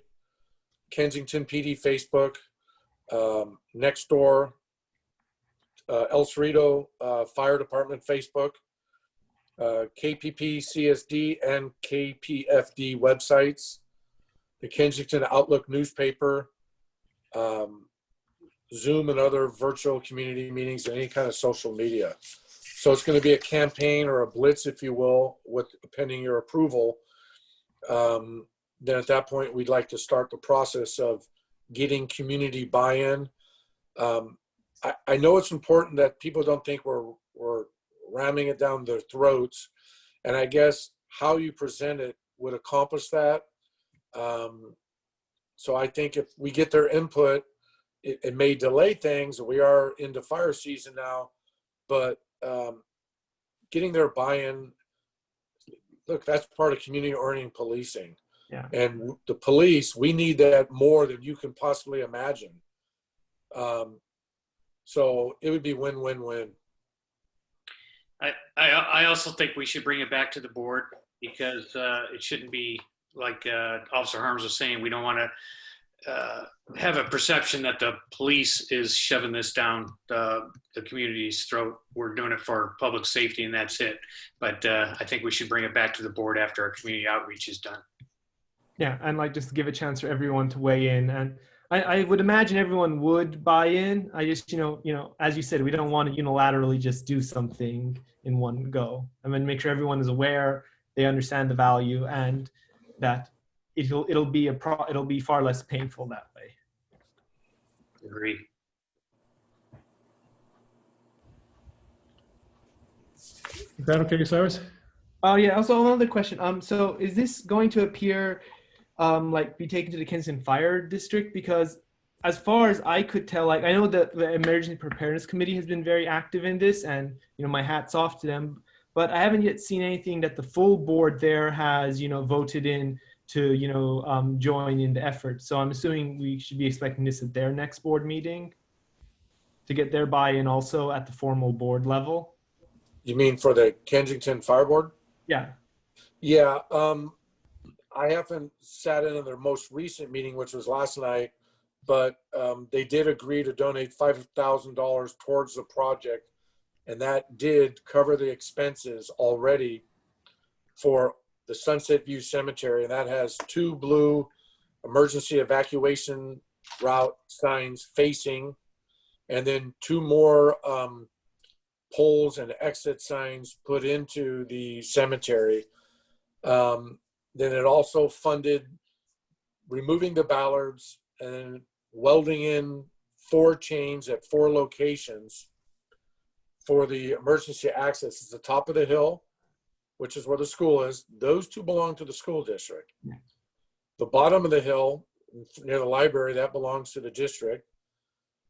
Then on North Windsor, near the tennis courts, and then feeding down near the after school building there. So there's 4 chains. They're welded, so you can't steal them. But in case of an emergency, you can just unhook them and throw them. You now have access to a road. So from the Kensington Fire Board, to answer your question, sir, that should pay for those 2. Okay. So now we're at the 6 roads, hence the most expensive cost. Yeah, and I'm wondering, or would they be cost sharing in that too, or would that be between us and the county alone? I believe we're trying to get them. Chief, you want to comment on that, sir? We and Kevin, you can correct me, but they've already insinuated that we were going to do some cost sharing, and we'll get together with county and figure that out. Also, the fire board is going to bring these street redirection to their board, and I don't know if they have or not, but I believe, and Kevin, you can correct me, you were going to do that with your board too. We were going to get both boards to agree on it, and then John Joy's office was going to take it to his board of supervisors to get that approved after we both boards approved it. Okay, that was the part I was just double checking on. Chief, when you say approval, you spoke about the sequence of community outreach, then coming back to the board. So is that the point that you would want us to formally approve it after the community outreach? Yes. Yeah, right. And we would be pretty detailed on how many people absolutely did not want it and how many people did want it. Right. So what you're looking from us for now is essentially an approval of the community outreach, sort of the concept of the project and the community outreach efforts, possibly with some help, and then the actual approval of the physical reconfiguration will be done afterwards. Right. Just receiving the Officer Harm's presentation and approving the outreach. Right. Okay. Sylvia, did you? Yeah, one other question, which is around some of the deep gutters that we have, and is any of that going to cause a problem in the switching of the part? I mean, I assume you've thought this through, and I've read the report, but it's been a while. That's a, obviously an issue, but how is that going to affect these changes? So the deep gutters are further down the hill, like Trinity or Cambridge or Stanford. That's going to be exceedingly expensive, assuming you want to change the orientation the vehicles are facing. That's to be considered possibly in phase 2. Now you're looking at next year, but that's going to be so costly and so extensive to widen the road to get rid of the gutters or to add on gutters. We're going to have to find some major source of funding. Ratification, that might even be a 2-year project. Well, So, I mean, I agree. And I think, the Kensington Property Owners Association has been very active on road issues since the 90s and has really tried to hold the county's feet to the fire on our road issues. And so that, I think, would be another, area where we'd have to really work with the county. yes. So the ones that were identified, those are easy. It's Purdue, Kenyon, they're fairly wide, and there's no gutter issues on any of those 6 streets that we've identified. Thank you. Mm-hmm. All right, if there are no more board questions or comments, I'll take some public comments. Then we can come back to potential action items on this. So let's get some public, and let's see if Kevin, you should be able to go. Let's see. There you go. Got it, Chris. Thank you. I've got like 11,000 things to comment on, but I will restrict it. I want to say these are great questions and a wonderful session. And I want to say, first of all, that this is to express incredible support for Chief Schild, before him, Chief Simpkins, and our fire chiefs, Mike Pagoni and Joe Grappolo, for being incredibly behind this. John Joya, Kate Rouch, their office, everyone is totally behind making this work. The county office, the supervisors only want to do what people in Kensington want. So let me begin by saying that Brad Harms is the best thing that has happened to this town, like ever.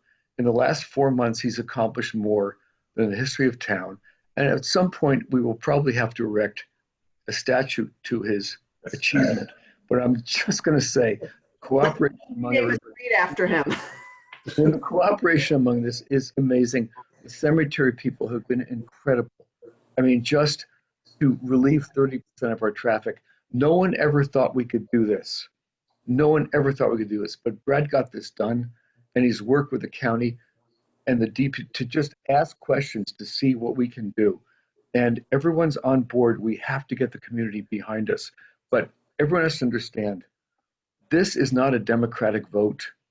You can't vote on how effective the coronavirus is, and you cannot vote on how dangerous your street is.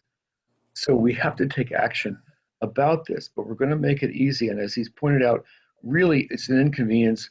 You switch parking, okay, for half the time, people have had to go across the street. Now the other half have to go across the street to get to their cars. BFD, Let's move on. Let's make this safe. And this is only the beginning. These streets here, we have pockets all over Kensington. Initially, our biggest concern is the southeast corner where our school is. And we are working with the school district people and the county and to try to figure out all of the ways that we can evacuate children and make our kids safe if something happens in the middle of the day. That is our primary responsibility. But the streets in the southeast corner of Kensington are a rabbit warren. They're a maze, and the parking is going in crazy directions. Not only that, but we are feeding in from Vassar and Rugby and all those streets there onto the Yale corridor. This is nuts. I'm going to talk to you about a very quick calculation I made. Let us say, for example, that your car is about 12 feet long and a respectable distance between you. The next car is 15 feet. Can we say that? Let's say, according to traffic guide's study, I'll take 1.5 cars per household is what people will put on the road, just for fun.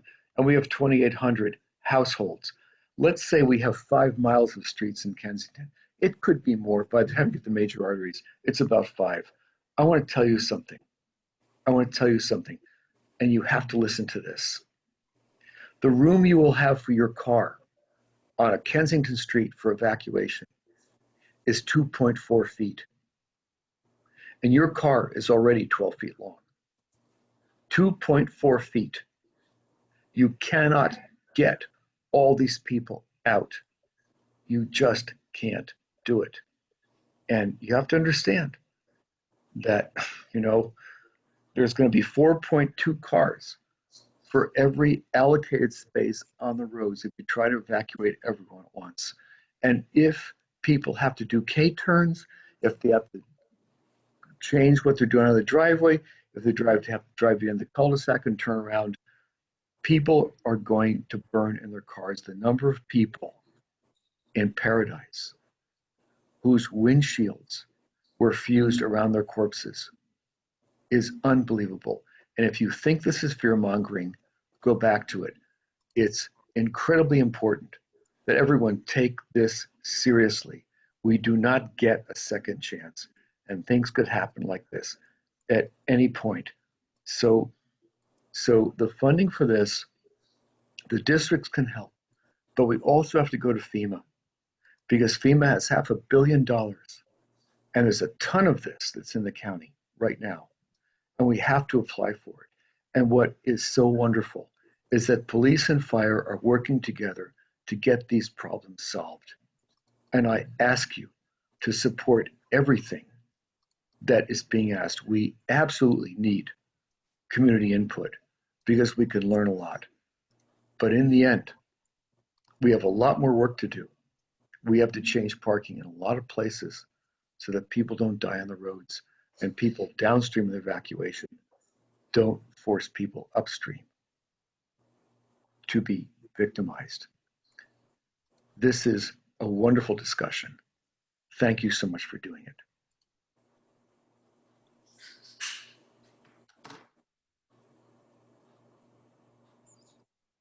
Thank you, Kevin, very much. Next is somebody also on the fire board, Larry. Larry, Yes. there you go. I didn't know whether Kevin was still on the line, and that's why I raised my hand, but I don't really have anything to add to what Kevin said. So other than if you think that Paradise was a one-off thing, have a look at the lake fire down in Southern California, which is burning uncontained as we speak. And fortunately, they got the people out of there, evacuated out of that area in time. So there's been no deaths, but the devastation in terms of property is just as bad as Paradise. So this is something we're going to have to learn to live with. And this is extremely critical. And I would just like to add my thanks to Chief Schuld and Officer Harms for the incredible cooperation they've given us in working on this project. Thank you. Well, thanks, Larry. Sylvie, was there something you needed to say? I forgot what it is. I'll keep my hand up and I'll think about it. Go ahead, back to public comment. I forgot what it Okay, was. I just wanted to get through the public comments. So, all right. Okay, Larry, your hand's still up. I'm going to lower your hand. All right. Meryl, you should be able Yeah, to talk. I'm There you go. unmuted. Thanks. I think this is really great, but I honestly don't think there's anything that we can do realistically that's going to stop people from being trapped in their cars. And for that reason, I think it's absolutely essential that Kensington recognize and assume responsibility and maintain the paths. I know from my house, if I had to leave here in a fire, I would just head down on foot on a path. And I think I would have a much better chance of survival. I know this has been brought up to the board multiple times, and I think it's really irresponsible that we do not take ownership of the paths. I know that it's a cost and it's a fear of liability, but if anything were to happen on the paths, we would be sued anyway as a district. They're here, they're in our district, and we need to acknowledge that and make them a part of the plan. Thank you. All right, thank you.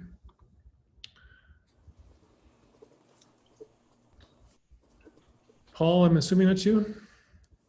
It is, Chris, thanks. It's Paul Doro. We live on York Avenue, so we have an interest in this, and we have had, going back to 1990, when we first started talking about changing the parking orientation on York to head out, and couldn't be happier to hear that it's finally getting off the ground. And big thanks to Officer Harms, to Chief Schuld, to both boards, to Kevin Padian and Larry Nagel, who have fostered this project on the fire board. And it's an example of the way we would like to see both of our boards working together on other issues in our community. A specific question is that because this process is going to take a while and fire season is not that far away, in the past, we have approached Interim Chief Ricky Hull about changing the parking orientation on the affected streets, still on the same side where we park now, but to be outbound from the cul-de-sac on red flag days. And what we got was an unofficial, go ahead and do that because the county said okay too. And I would like to ask if the district and if the police department would consider extending that policy. I can tell you that all of us on York Avenue are well aware of the issue. We did a canvass in 1990. We've done it several times since then. Everybody understands that if there's a conflagration, we need to get out and we don't need to go turn around in our little tiny cul-de-sac. So I think it would be highly popular. It would be very practical. I don't know if you need any official action other than to see the chief or Officer Harms say, that sounds sensible to us. To paraphrase your question, in other words, still use the same side of the street, but just face the opposite direction toward going out? Yes. And we did that last summer. We did that last summer with no negative consequences, no neighborhood upset. And I think people on the other of the 6 streets in question are very likely to feel overwhelmingly that that makes sense. So I actually had a conversation with Monesh Sen in regards to that question. And again, the roads don't belong to us, they belong to the county. But he had mentioned a vehicle code section 22502. You can Google that if you want. It's CVC 22502 subset A. To paraphrase it, basically mandates vehicles parked against the curb, and it states, shall be stopped or parked with the right hand wheels parallel to within 18 inches of the curb. it essentially is designed to force vehicles to face the direction of travel. So let's say we agreed to do it and we allowed to. And let's say there's a fender bender or a car accident or God forbid, somebody gets hurt. There could be potential litigation and we'd be outside the vehicle code. So we would be potentially incurring greater liability in the event of an accident or people are fleeing. And then that could open up the district to unnecessary liability. So I did ask, I'm gonna ask you because you can't, this is the vehicle code section. And with our roads not belonging to us 100%, I don't see that happening. And the cost benefit analysis might not be worth it, but I see the rationale why it was allowed during red flag day. But imagine one neighbor is not in agreement or is not aware, and it's a head-on collision potentially waiting to happen. The odds of that are minimal, but the short end of it is the vehicle code section doesn't cover us if we were to do that arbitrarily. Good question, though. Very good question. Well, we did have a letter from the chief telling us that it was okay to do it on red flag days. So I don't know if that makes a difference. Maybe it expands liability. Back in 1990, But you know, and this goes way back to again the 1990s. Paul, Yes. we probably should move on, but maybe you could continue conversations with the chief and Brad about this, because I know I could understand the rationale, but could you do that? Take it offline? Sure, we'll take it offline. Thank you, Chris, and thank you all. Thank you, Chief Schulden and Officer Arms. Thank you. Thank you.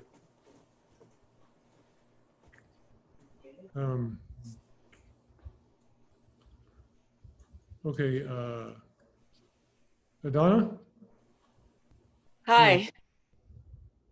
This is Donna Breaker Stanton. I live on the cul-de-sac of Windsor Avenue. I spoke with the chief along with some neighbors and Brad about a week ago.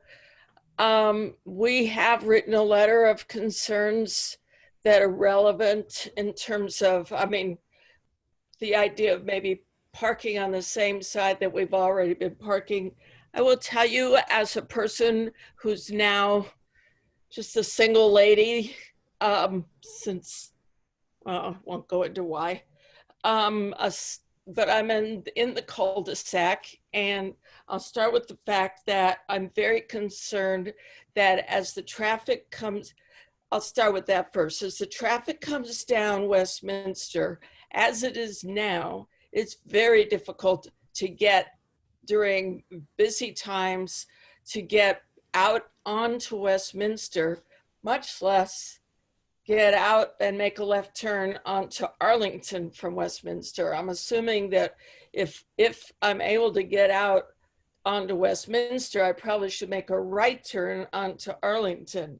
But I would hope that in your thinking that there's some sort of traffic planning to ensure that people coming out of these streets can get out onto Westminster, because it's difficult as it is now.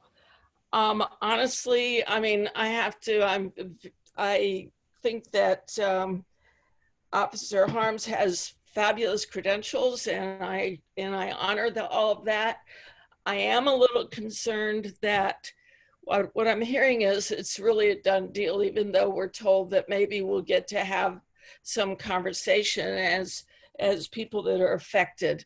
So I'm putting that out there that concerns me. I'm one that likes to be listened to.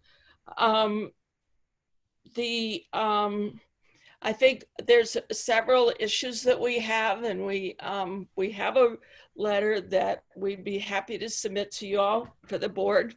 But I know one thing that's a concern: parking on the right side, the east side of the street, means that cars will be directly affected by poles.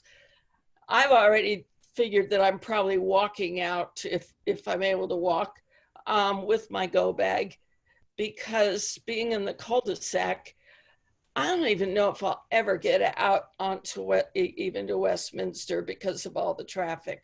So I would like that addressed and how that is going to be considered for those of us that live.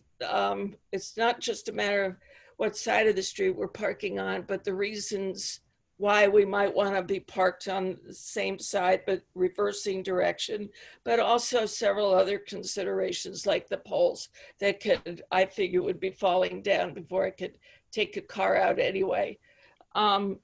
I think it's great as a board. You're very pleased and happy with the plans, and the fire board is, but I want to make sure that you guys are really talking to the us residents who live in the path of this. And I realize that we're all residents of Kensington, but some may be on a wider street than others. I want to know that that there's a plan for traffic. If I did make my car out to Westminster, there would be a way to fit my car onto Westminster, things like that. So it's very important that it's arranged. And I feel as if, I know several of us neighbors get together 6 feet apart. We'd be happy to have discussions with Officer Harms directly. I can tell you that we've already had lengthy discussions now that it came to be known that the way I heard it originally was that it was already a done plan. And I appreciate that the chief and Brad Harms came to talk to me, and I do appreciate that a lot. I'll stop there. But we would like to submit our letter to the board if we may. Sure, and also to the police department, certainly. Thank you. Absolutely. Did you want me to comment on any of this, or? Well, I think that'll be part of the community outreach and planning, I would imagine. Excellent. Okay. Yeah. David, I don't know, did I take your hand down accidentally? If you want to talk, David Bergen, raise your hand.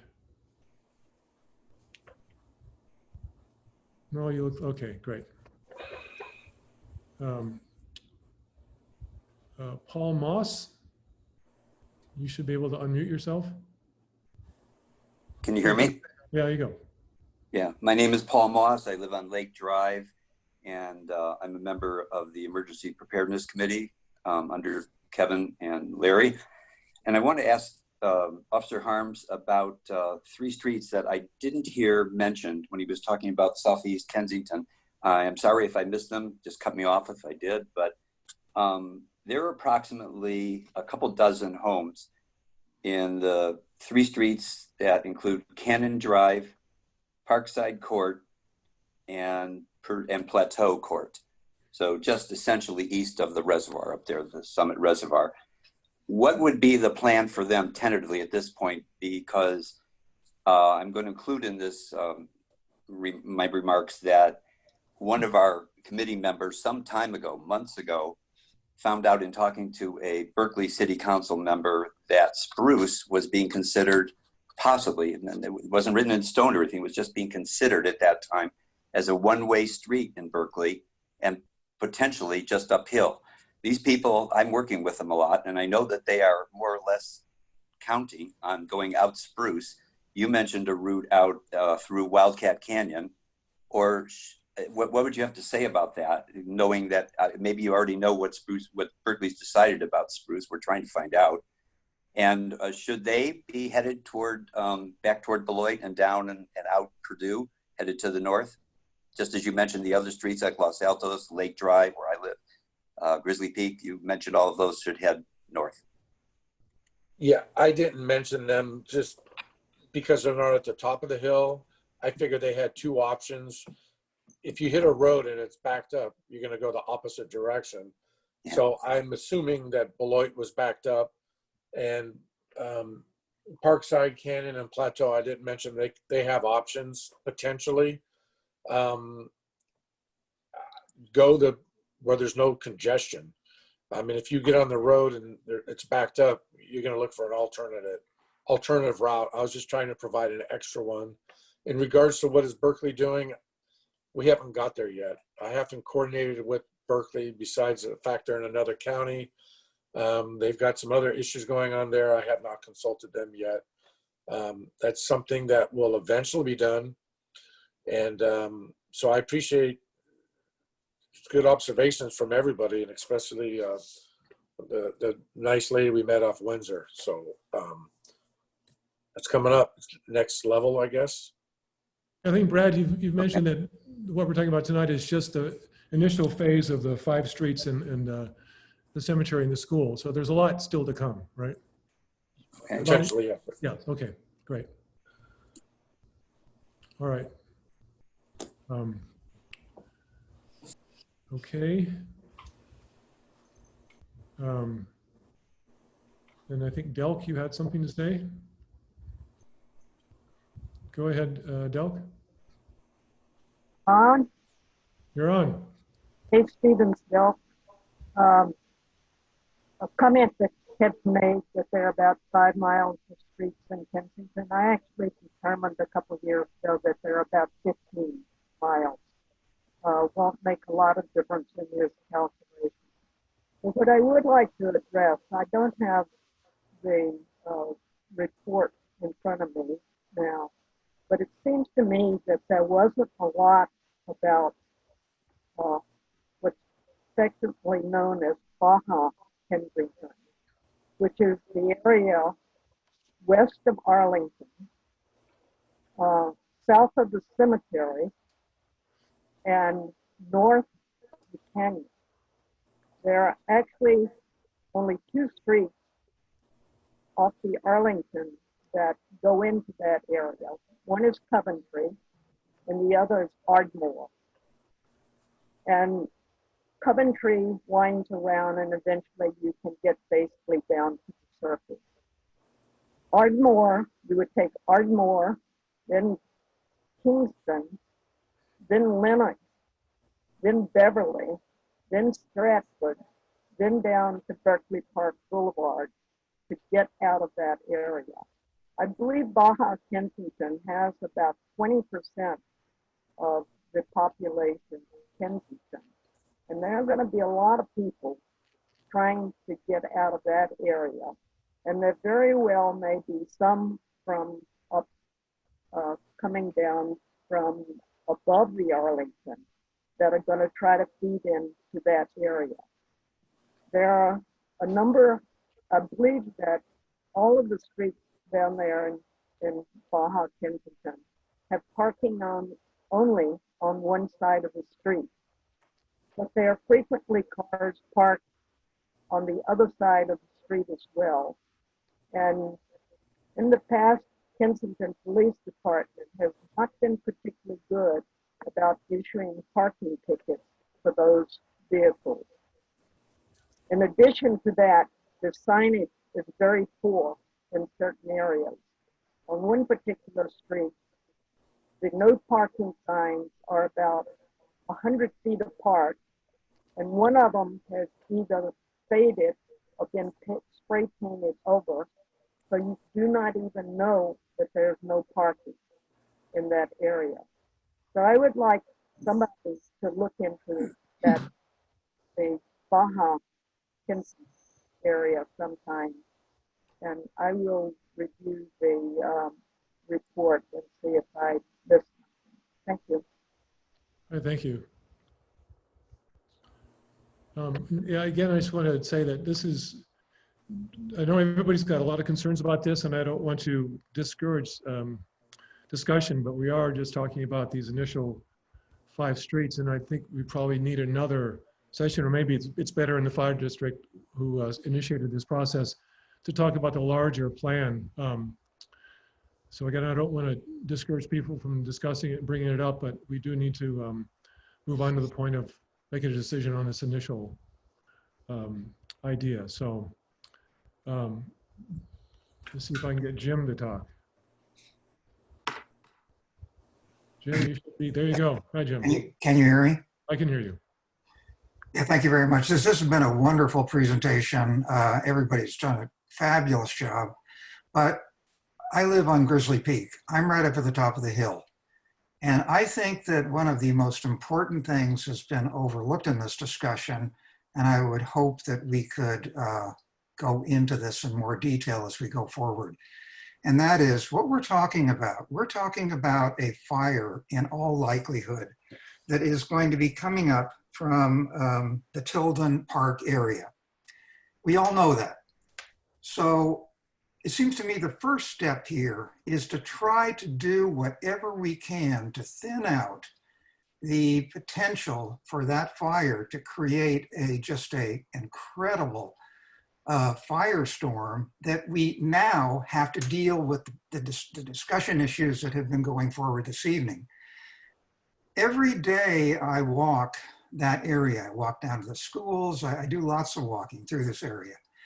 The walk from the end of Grizzly Peak down to the school is a wonderful path, and they have done a reasonably nice job of cleaning out some of the brush for about, at best, 100 feet. You get further down in there and it is thick with brush. And if that fire were to come up, it's got all kinds of fuel to make it just an absolute terrible fire. In my opinion, Kensington and others really need to work with the Park District to thin that out. I have to go to, my wife's German, I've gone to Germany many times. The German people thin everything out. I mean, you don't leave a lot of brush down. We have to do something like that. That's where the fire will start. If the fire can be held down, then I think we have the ability to possibly stop the fire up at the top of the hill. So that's my concern. All right. Thank you, Jim.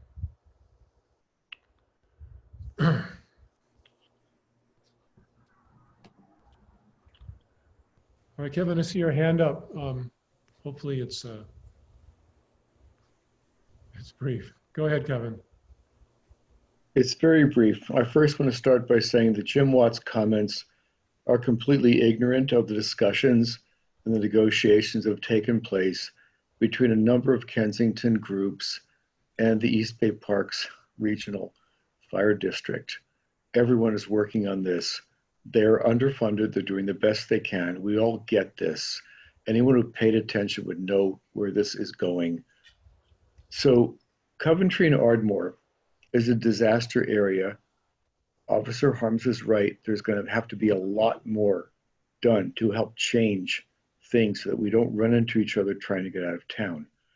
Berkeley has no evacuation plan. I spoke with Susan Wengraf just the other day. All of the things that people think about what they have plans for evacuation routes, one-way routes, what Spruce is going to do, it's gone nowhere. Pre-evacuation is the most important thing we can do because we can't fit all our cars on the road. So let's focus on that and be constructive about this. And this discussion overall has been terrific. Thanks so much, Chris. All right, thanks, Kevin. All right, make sure that some people raise their hand, lowered them, and make sure I'm not missing anybody. I know it's an important discussion. All right, so Sylvia.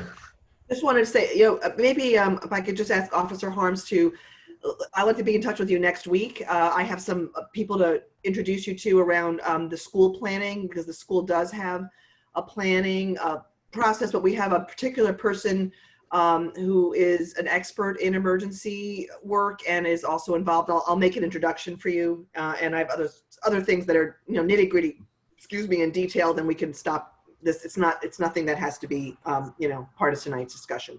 I want to respect our time, but thank you. I'll be in touch next week. That'd be awesome. Thank you. Thank you. All right, so Officer Harms and Chief Schuld, what are you looking for exactly from the board then? What are we talking about? So you're receiving the presentation of the evacuation plan. That's and done. You're taking action on the community outreach. So you want us to approve and potentially help out with the community outreach. Exactly. All right. Well, before I make a motion, I think it would be good if we did have one board member working with you. And I think Sylvia, yes, she would like to do it. She's good at community outreach.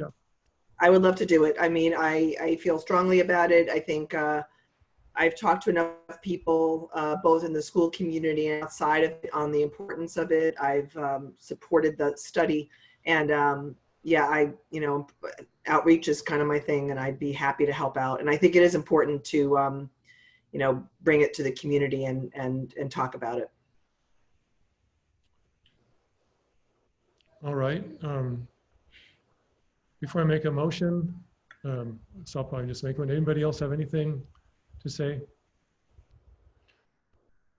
All right. Well, I'd like to make a motion then that we approve the initiation of the community review as described in the agenda report, with the addition that Sylvia, side director aside, works with the relative parties, Chief Schultz, Pat Harms, and everyone else on the community outreach. This goes forward. I'll second the motion. Okay. I'll take a vote. Eileen? Aye. Cyrus? Aye. Sylvia? Aye. And I vote yes. So that's 4-0. It's approved. All right. You've got your marching orders, right? Thank you very much. And thank you, Brad and Chief Schultz, and also Kevin in the audience. Thank you very much for all the work you've done. Thank you. Great. All right. Well, let's see how far we get with this. The next item is consider approving a contract with CPS HR Consulting to provide consulting services for the recruitment of a general manager, total cost of $25,000. Who's the best? Eileen, do you want to present this? No, I think Bill, if he doesn't mind, would be Bill, great. okay. Yeah. Right. No, I'd be glad to. You recall at your last meeting, you discussed the process to recruit and retain a permanent general manager. Appointed a subcommittee with Vice President Sheriff Watt and Director Natoli as an ad hoc committee to oversee the details. The first step in this was to prepare an RFP and solicit proposals from qualified firms. That did happen. The RFP went out on July 24th and broadly distributed. The district received 6 proposals back, all from really very qualified firms. It was a good response.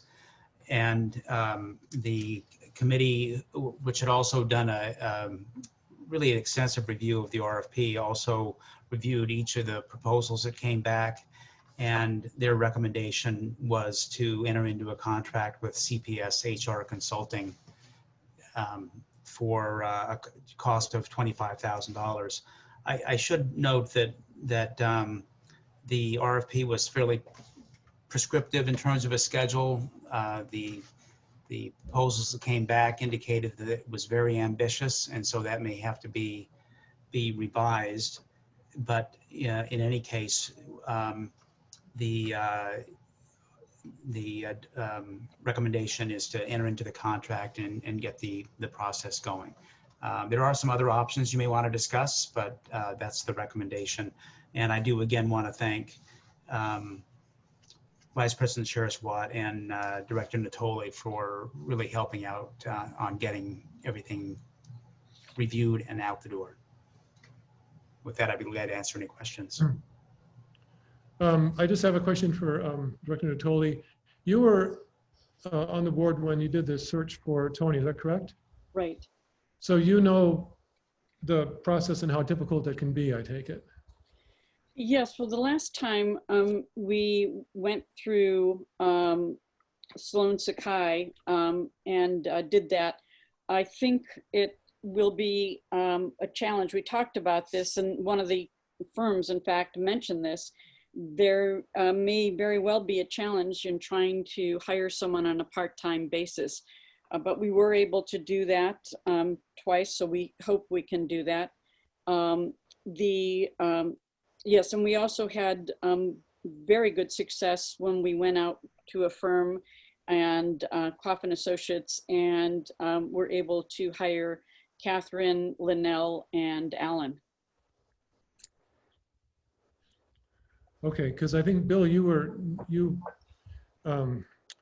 made somewhat reference to alternative ideas, and maybe you could just talk about those before we really get into this. Certainly, I'm glad to talk about that. And this is actually the discussion, maybe more of an email discussion with Catherine Korsak today. And I think the option would be to try to handle the recruitment in-house. Which we would do the preparation of the announcement, what amounts to the brochure. A lot of the background that went into the RFP could be used as part of the brochure. I could try to augment that along with the committee's review with defining the ideal candidate and the duties and responsibilities, and do sort of a focused outreach and see what happens. And if we really don't get candidates from that, then expand that and go to a search firm and see if I'm sure they can do better, because they do have they'll have an extensive database of those that are in the business and might be interested in looking at this job. But it is, my sense that it is sort of, as Director Nicole has said, it's really sort of a niche position. It's not one like if you were doing a city manager recruitment and it's full-time. That's the more common type of job profile. This one's a little bit different, and I think that your recruitment is going to need to be customized to suit that. So the question is, does the search firm bring the value through this database that you're likely to get more and more qualified applicants, or do you think that because it's so custom that you might be able to go with a smaller but more directed kind of search? And of course, the cost is an issue. It's $25,000 to do the recruitment. You save a lot of that, and it really depends on where you think you end up. Again, any of these firms would be really, all of them are outstanding in terms of what they do and in terms of sourcing candidates. And I think the recommendation or the recommended firm certainly falls into that category. Eileen, could you, again, that's why I asked you, you've been through this before. You know the difficulties. What's your opinion on doing it in-house? Doing it in-house, meaning that we try to do some outreach? No, we just try to find it, at least. I think the money is well spent to have a firm help us. They have access to, and this is what was used last time, they have access to, I don't know the right expression to use, but Bill, maybe you could help me. Like listservs, but the trade associations, and they have websites and job opening boards. They have a real strong network on how to get the positions out and in front of people that might be interested. And they reach out to people that they've placed and other agencies looking for people, so they can they can throw out a far wider net than we would ever be able to do on our own. Okay. Does someone else have questions? Cyrus? I mean, Sylvia? this is... Go ahead, Cyrus. Yeah. Well, so my first question was, like, why in particular this firm out of the list you had, like, out of the list, what made the committee come to the recommendation they did? And then I guess the more question about doing it in-house or through a firm is, don't we have a lot of the materials already from the previous recruitment attempts or the last recruitment attempt? And I'm imagining most of that has not changed too much. Well, we have the brochure, but I don't know that any of the candidates that we interviewed would even be available. But I don't think, besides the brochure, I don't think there's anything from, it's almost 3 years ago that we went through this process that we could use. And the reason you chose CPS?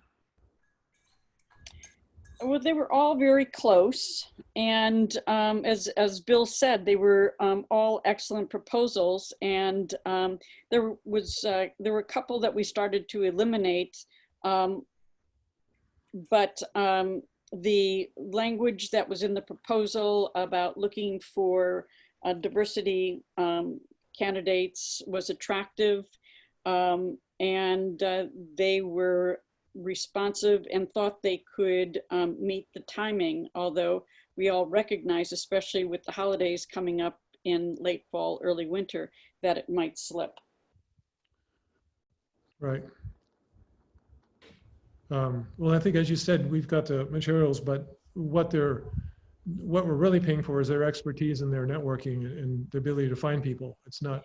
And also vet them. That's another important thing that we had last time, and what these people will do too. I think they're in a much better position to vet these candidates than we would be on our own. But I mean, the final round of vetting is still done by the board. Oh, absolutely. But Cyrus, what they would do is, let's say they get 10 or 15 people to respond, they would go through them and identify who are the true candidates that we'd want to take a look at. Oh yeah, definitely. 'Cause I think that's what the fire board is doing right now too, through Ives. Right. He did the pre-screening for them. Right. Sylvia, I'm sorry, Cyrus, did you? No. Okay, Sylvia? I would just say that the time savings was huge in the recruitment, the recruiting of candidates and the vetting of the candidates, and the vast, the networks and the ability to really try to cast a very wide net. And I do agree that they are starting with a head start, but it has been 3 years, and I do think it's worth re-looking at everything and seeing if we need to fine tune some of the language or requirements. And so I appreciate the offer. I just do think it is a really time-consuming process, and I think we'd be better served in having that assistance. Yeah, I'd be worried also that although it sounds, I appreciate Bill and Catherine, your offer of help. It is a lot of work, and you've got enough to do probably already. So if we went with one of these firms, how much extra involvement would they need from the board or from the general manager? Eileen, do you know that? I'm going to guess that there'll be a review of the brochure, and there may be some interaction, probably involving more Bill's time than Vice President Chair Swat and my time. Bill, I'm going to guess that maybe it would consume 2 to 5 hours of your time to get this off the ball and rolling. Yeah, it really is a very much of a turnkey proposal. I think they will, and I'm trying to remember, I'm looking at their proposal right now. They do plan to talk to all board members. They do plan to talk to board members to get the notion about the ideal candidate before that goes into the brochure. So they're going to get started pretty quickly on putting that together. That's the first step, is talking to board members, talking to staff, and getting an idea of what those qualifications are. And once they have all that, they can pull together a brochure, and then they can start to network the job listing. And would the brochure need to come back to the board, or could that be handled by the subcommittee?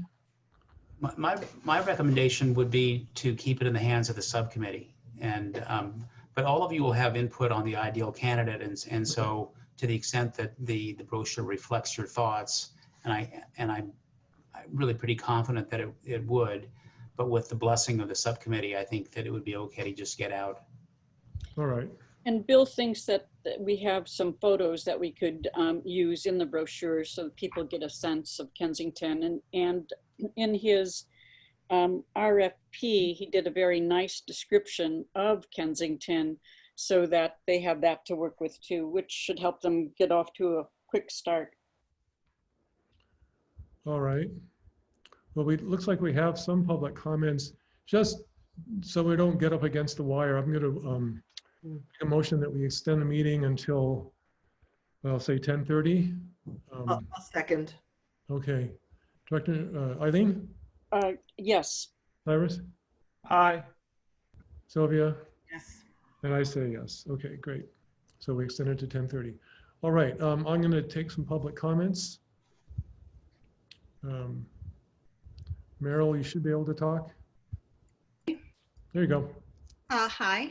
I really appreciate what Bill said, and I think before spending $25,000 on yet another consultant to the board, we at least contact and submit a job description to the Goldman School of Public Policy, which is right down the street from us, and has graduates looking for part-time jobs or full-time jobs that are local, that know the area. That might be a great place to start, and that we pursue other avenues. Once you post with them a job description, the professors hear about it. They have a wide network of skilled, trained, up-to-date general manager candidates, and that would be a place to start that would cost us $0 and maybe give us the kind of results that we want. Instead of jumping immediately to another consulting firm, I think we ought to pursue some creative possibilities.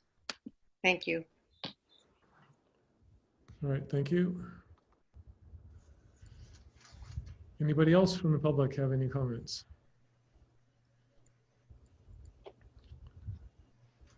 I mean, I'm just one Wait, thing. Cyrus, wait, I just want to make sure that no one raises their hand. Just give them a little extra time. Okay, no more public comments. Go ahead, Cyrus. Well, I was just wondering, like, does Bill Lindsay know anyone? Like, usually part of the process is, like, a lot of city managers know other city managers, and you might have your own, like, networks. Because I believe that like Brent Ives' thing is part of it is that he was doing the jobs and he has previous experience doing this. Like, let me just ask what alternatives. If you were to do this yourself, what is the time investment? You know, I haven't really sat down and gone through it. I know a lot of people in the business, certainly. I don't know all the people in the business who would be interested in doing something like this. I don't have the database, that sort of ready-made database that these consultants would have. So it's hard for me to answer your question. You know, I would be starting from scratch in terms of developing that network. I'd start with a couple people that I know might be interested, and then ask them who they might think might be interested, and then go from there. So it could take quite a while to come up with really, because what you want to end up with is you want to end up with a choice. You don't want to end up with just a small number of candidates and then choosing the best from a small number. I think you really do want to have a choice. But yeah, like, 'cause I'm just wondering if there are any cost-saving techniques we can employ, because that is most of our budget for consultants would go up with this, unless you're not anticipating any other use for the yearly amount we've allocated. I mean, it would be interesting to see whether the brochure part of it, I mean, they gave us a number already, but we have a lot already done on that brochure text, and, you know, maybe, I mean, it's not to exceed 25K, correct? It's not an amount, it's not to exceed.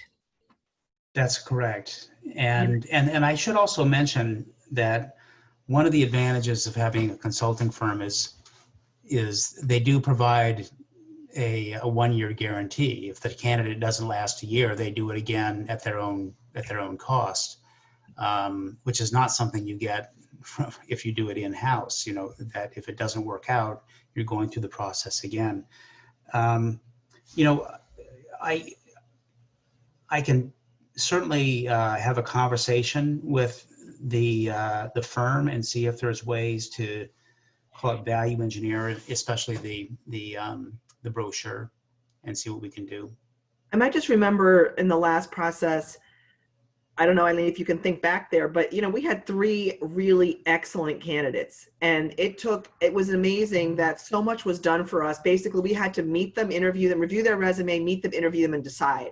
And that was great. I mean, and they were all really good candidates. So I just think, and certainly, you know, adding the Goldman Public Policy School to the list of the network places, but there's just a much wider array. And this is a very unusual and kind of specialized role. And in particular, I sometimes think of us as having, you know, big city needs on an unincorporated town budget, because someone who has to oversee a police department is a very big task and requires a certain level of expertise and experience, along with everything else that has to be done.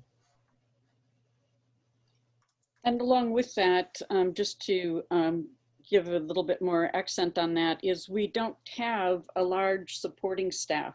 So if someone comes in without experience, it may be a real steep learning curve for them. And I don't know that we can handle that. Paul's hand went up right as I was closing the public comment, so I'm gonna see if he's got something to say. Paul? I do, Chris, and thank you for recognizing me. It just strikes me that in terms of identifying candidates who would fit this opportunity, a person like Bill, who's actually done the job, would be in an ideal position to sort out who is a good fit. We've seen that when Chief Simpkins identified Chief Schultz, for example. And so I would really suggest that you take a close look at allowing your current interim GM to pursue this down the road a little bit and see if you can't get this done more quickly and to a better candidate that might come out through the beauty pageant contest. All right, thank you. All right. Okay. Sylvia, did you have? Yeah, I would just say that I expect Bill to be very involved in the culling from a larger number down to the finalists. So I expect him to play a role in this. And again, that may keep our costs down, Bill, if you are talking to the firm. I do think that, you know, we do have you in this position, which we didn't have last time as well. I just don't think it can be done in-house on their own as efficiently and as quickly as we would like. And so I do think he'll play an important role, but I don't think he can do it on his own. And Bill, I imagine your time has pretty much been taken where you don't have a lot of excess hours for the amount of time that we have you for. Yeah, I don't have a lot of excess hours above the, you know, sort of the part-time work target that I'm going for anyway. Yeah. Well, and I think that I think we've seen that general manager is really maybe the most important role we have in this district. And so spending some money on a consultant to find the best person, I think is money well spent. So I think unless anyone has any more questions, I can ask for a motion. Yes, I will make the motion that we hire CPS HR Consulting to provide consulting services for the district to recruit a general manager for a total cost not to exceed $25,000. Anybody second? I'll second it. All right, I'll take a vote. Eileen? Yes. Cyrus? Yes, may I make a comment just to that effect? To, I think like this and the chief of police position are like the two places I see where we probably should be going outside to find an expert to do it, because like those are positions that directly on some level come straight from the board. So then I understand why getting extra help here and not leaving it in-house makes sense. So is that a yes? So yes. Okay. Sylvia? Aye. And I vote yes. So that's 4-0. All right, thank you, Eileen and Rochelle, when I talked to her, and Bill, for all the work you did on this. All right, the next item is consider approving a policy for establishing and maintaining general fund and financial reserves. And let me pull that up here. And I'll present this. I'll just reiterate, at the November 1st, 2018 meeting of the Finance Committee, I'm assuming Rochelle and Eileen were there, a CSDA template, CSDA, which is the California Special Districts Association, a template reserve policy was presented and discussed. And following that, at the November 15th meeting of 2018, of the KPPCSD board, the same template reserve policy was presented and discussed. That was presented by then, I believe, President Sharon Swat. At that meeting, she stated that a specific reserve policy would be crafted later as a part of the larger P&P manual, which in large part is done now. And it was pointed out that the template was close in many ways to what the district is already following. And since then, Director Sharon-Swat has worked on it. Our legal counsel did some edits as well, mainly, I think, just looking it over and making sure the numbering made some sense. And that's what we're considering now. The fiscal impact, well, it's pretty big. It's putting funds in a reserve count. It's going to help ensure critical operations of the district have the financial reserves to handle the expenses. And it should aid us in budgeting for general fund projects. I think everybody has probably seen the reserve policy. Does anybody have any questions? I have a couple of comments Sure. that are just more or less on format, if this is the time for that. Sure. Okay, on policy 2040.1, I would put first, maintain minimal operational sustainability in periods of economic uncertainty or unanticipated events, because I think that's really critical, especially now we see what the effect is of the pandemic on local government. Then on 2040.3, I would not use bullet points, but do A, B, C, and D. And that's because when you get down to the bolded text, it refers to the desired reserve levels for A through D above. And what they're referring to are these bullet points. Oh, right.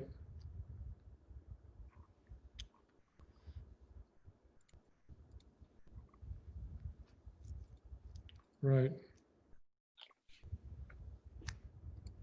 And you see that, I guess? I'm looking now. 2043, the bold paragraph refers to A through D above. Well, I would recommend that if there's a motion to approve the resolution, that it include an amendment for that to be changed to, those bullets be changed to A through D. We don't really make it have a lot clearer. Yeah, we don't really have A through D anywhere else.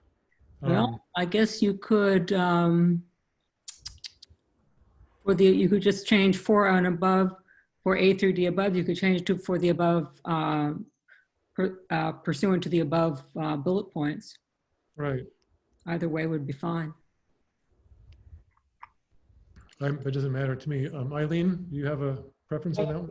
I have no preference. Right.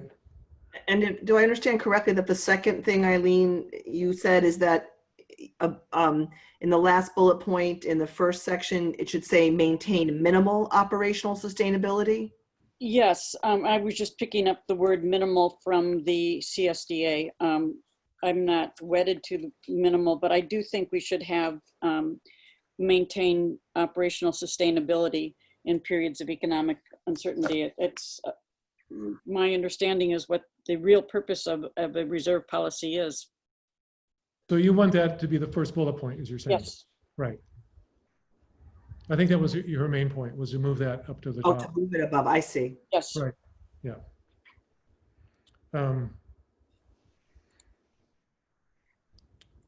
Yeah, I'm kind of picky about format. I would just say that for the bullet points above, personally.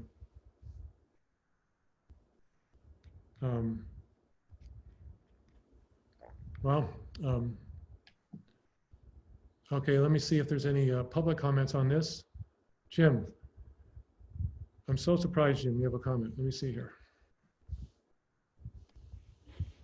Jim, there you go. Yes, okay. As a longtime member of the Finance Committee, I want to go back to 2017. That's where we started as a Finance Committee to look at the need to establish a reserve account. And 4 of us got together, and Carl is the only member still on that Finance Committee, and myself. And we agreed in 2018 that we should set aside 25% of our general fund operational expenditures as a reserve account that we would not touch except in an emergency. That was then sent on to the board, and the board in May took a look at that, and they agreed with that. And then it was sent on to our general manager at that time, who was to start to put together some language to incorporate the 25% expectation that those of us on the Finance Committee had. However, nothing really happened until the end of that year, when the general manager brought up something totally different. It had nothing to do with setting aside a specific amount. And we have always felt, and many, many communities do this, that you should set aside a specific amount of your general funds and only touch those in an emergency. And we have talked about this in our last discussions with regard to how much money we have available to work on getting ready for exiting the existing public safety building. And we have assumed that 25% would be about $900,000 should be considered untouchable. So I don't know how this new language sets up any framework for letting us know what the amount of money is that should be set aside for emergency type use.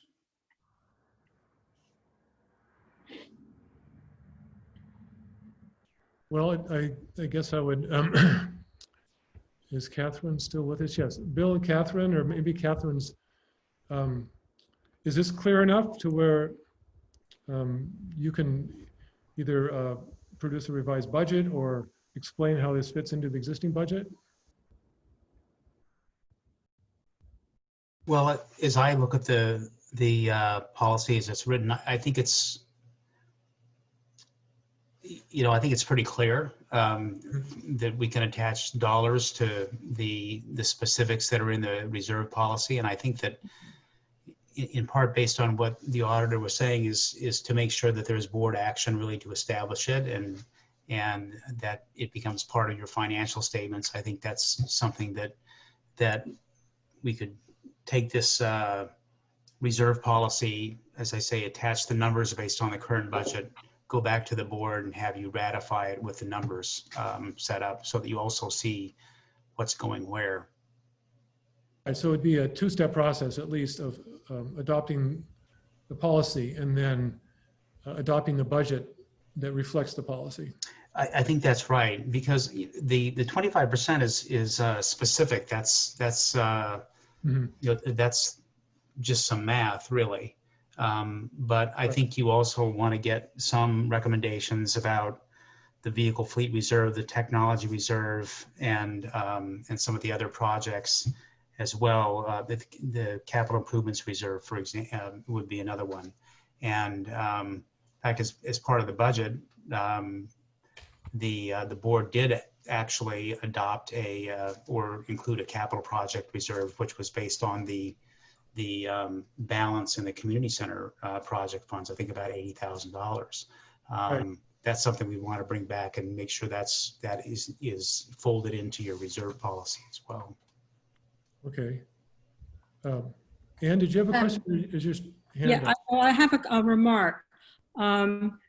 There is a revised policy that includes the new numbering. The original section was in the 2000s. However, during our changes in 2019, we renumbered the former chapter 2000 to 5000. So all of these sections should be amended so they're numbered 5040 point, whatever the number happens to be, rather than 20. Okay. So if that could be included in any motion also.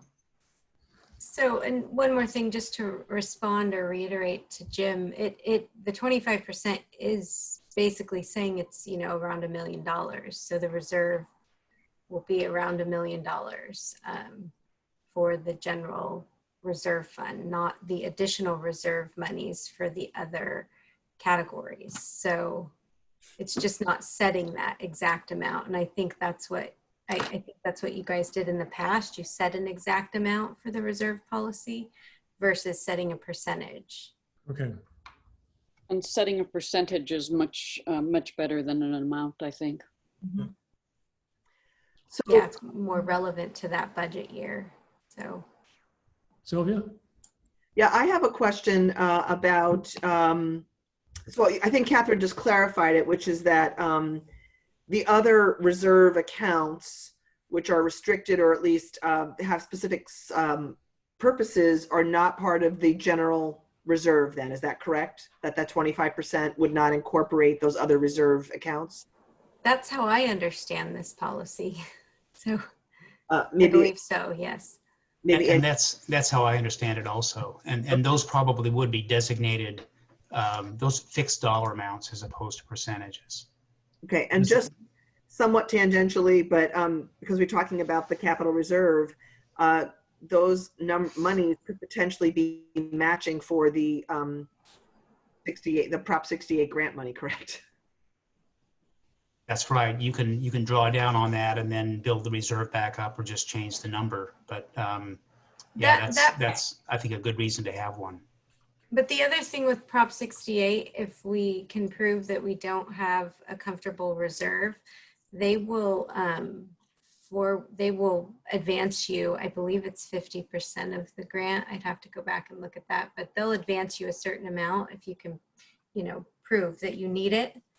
I don't want to get us too off track, but that's just to, just put those two things together since we're in one meeting and those two items kind of do have a good match. Yeah, the amount that we have to come up with is $44,000 for the grant. So we'll talk next week too. Yeah. So. Question: what does this do with the Bayview element? Because I'm like that has all been considered restricted for some reason. I've heard various reasons for it.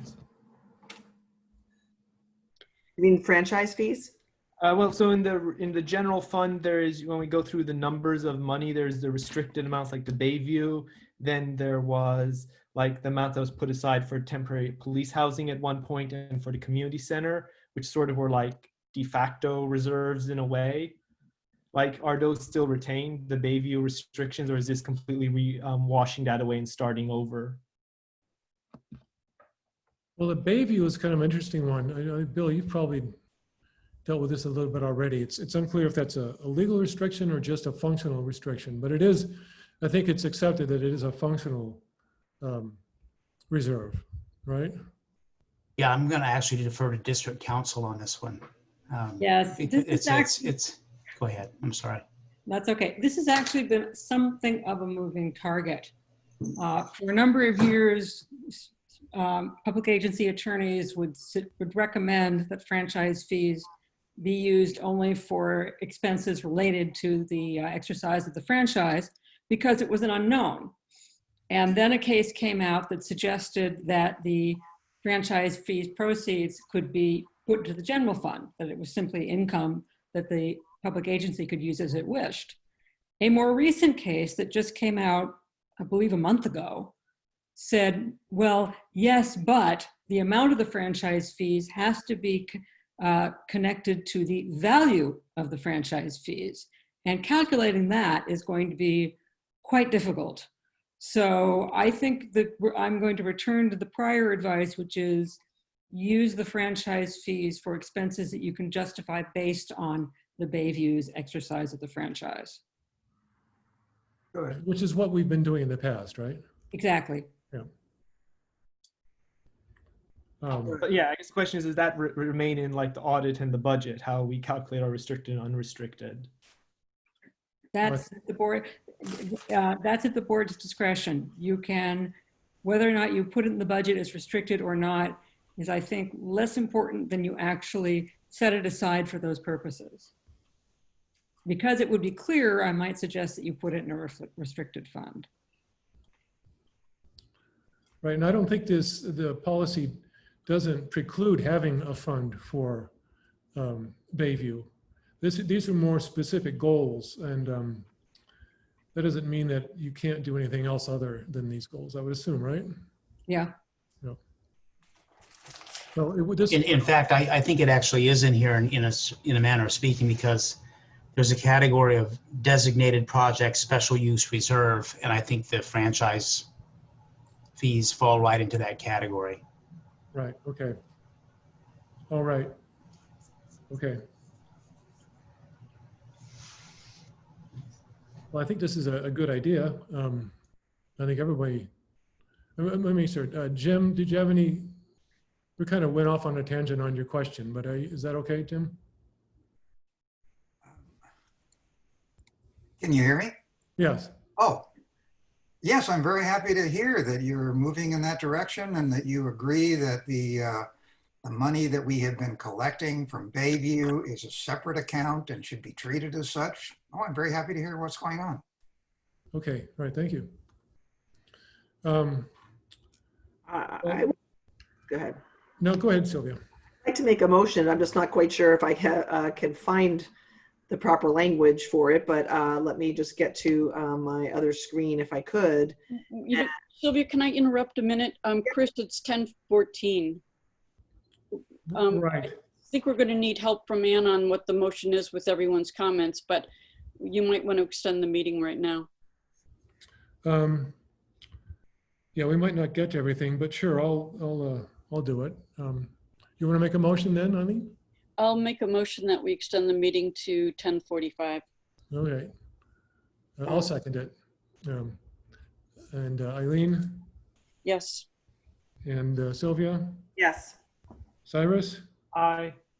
And I vote yes. Okay. Thank you, Eileen. I found the language to make the motion if it's appropriate to do that at this time. Yes. So I'd like to make a motion that the board adopt resolution number 2020-18, a resolution of the Board of Directors of the Kensington Police Protection and Community Services District adopting policy 5040. And if I can make a friendly amendment with some modifications, that we move the last item in the first bullet list. Let me get that out.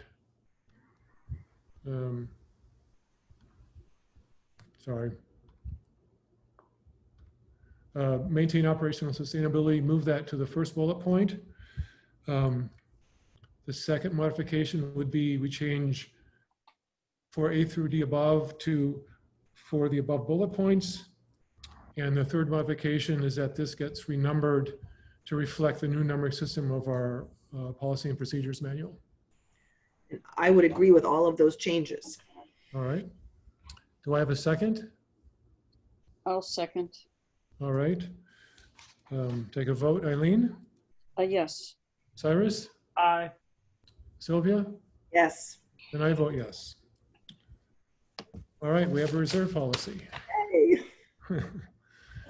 All right. So the next item is consider authorizing the general manager to solicit proposals for financial audit services. Bill, I'll let you introduce that. Yes, thank you, Mr. Chair. Just really, my report will be just for framing the issue, because this really is sort of kind of pure board policy, and in terms of who you would like to have be your independent financial auditor. But the La Morena and Chang firm has done the financial audit services for the last 15 years or so, which is it's a long time. I think that you may want to consider having somebody else do a fresh look. If you do an RFP and you decide to change firms, I think GFOA in particular recommends that you do a 5-year contract, or at least a multi-year contract, because there's some setup costs associated with the first-year auditor coming in, and then to keep the cost stable through the term of the contract is helpful anyway. So again, the options as we see it would be to prepare and issue an RFP for the audit services based on a 5-year contract, or the option would be to offer an extension to La Morena and Chang for 1 or more additional years. And it is getting late in the season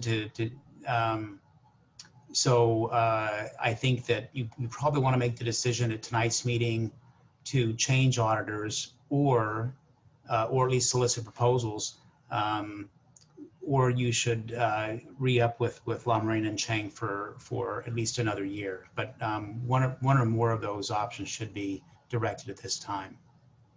And who would prepare the RFP? I would do that. Okay.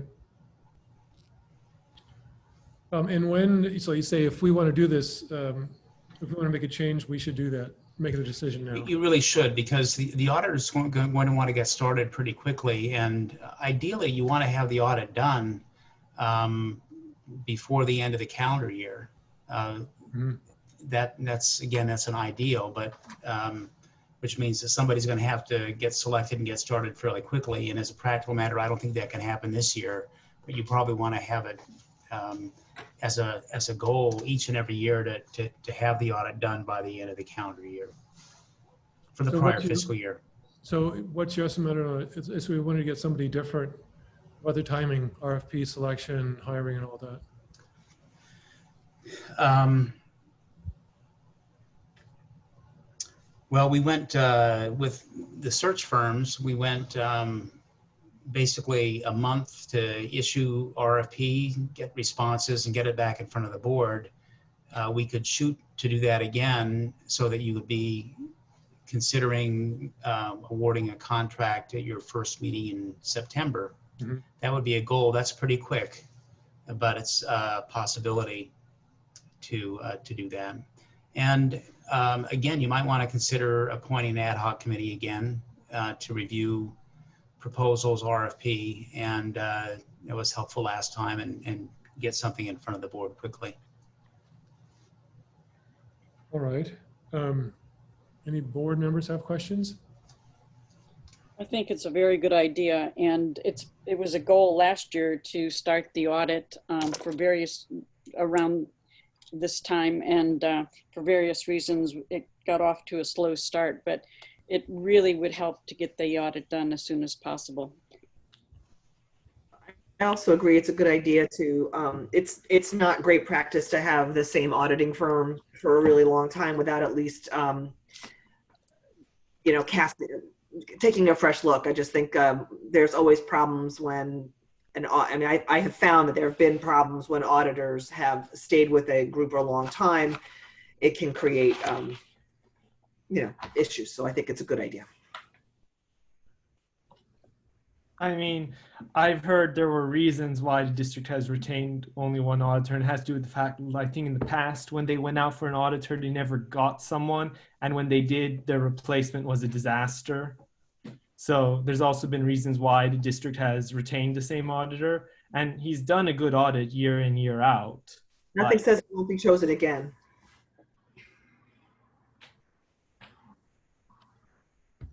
All right. Any more board questions before I take public comments? No? All right. Lynn, go ahead. Thank you. So, Bill, I don't know if you're aware of the fact that the Finance Committee recommended such a change a few years ago. It was certainly not 15 years ago. I want to say it was about 5 years ago. And they went out to search for a different auditor. They ended up with a company for a 3-year contract that proved to be quite problematic. And because of that, the board elected to return to La Marina and Chang. La Marina and Chang, I also believe, has a 3-year contract that was approved by the board, I want to say, what, a year and a half ago? I don't remember the length of time, I'm sorry. But I know that La Marina and Chang has at least 1 more year. So I would just caution you, based on the board's previous experience going out looking for another firm. My recollection, based on the report given to the Finance Committee at the time, was that there was only one other firm interested in such a small audit, and that was the one that proved to be problematic. Thank you.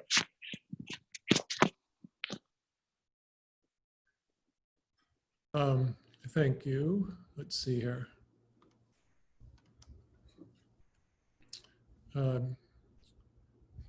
Delk, go ahead. Hi. Am I on? You're on. Hey, Stevens Delk.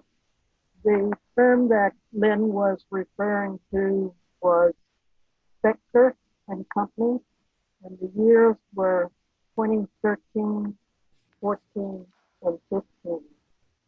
I don't know what the problems were with the company, but the narrative and the tables and the notes are essentially identical with those of Spector Company, identical with those of the Marina and Chang. I would like to say that at the July Finance Committee meeting, I asked Mr. Chang a question about a line item titled Other Tax Income, which he could not answer. But the next morning, he replied to Catherine that in addition to the Park L&L special tax, it was for Hopper. So I think Mr. Chang and his company has been very responsive to the district. Thank you. All right, thank you.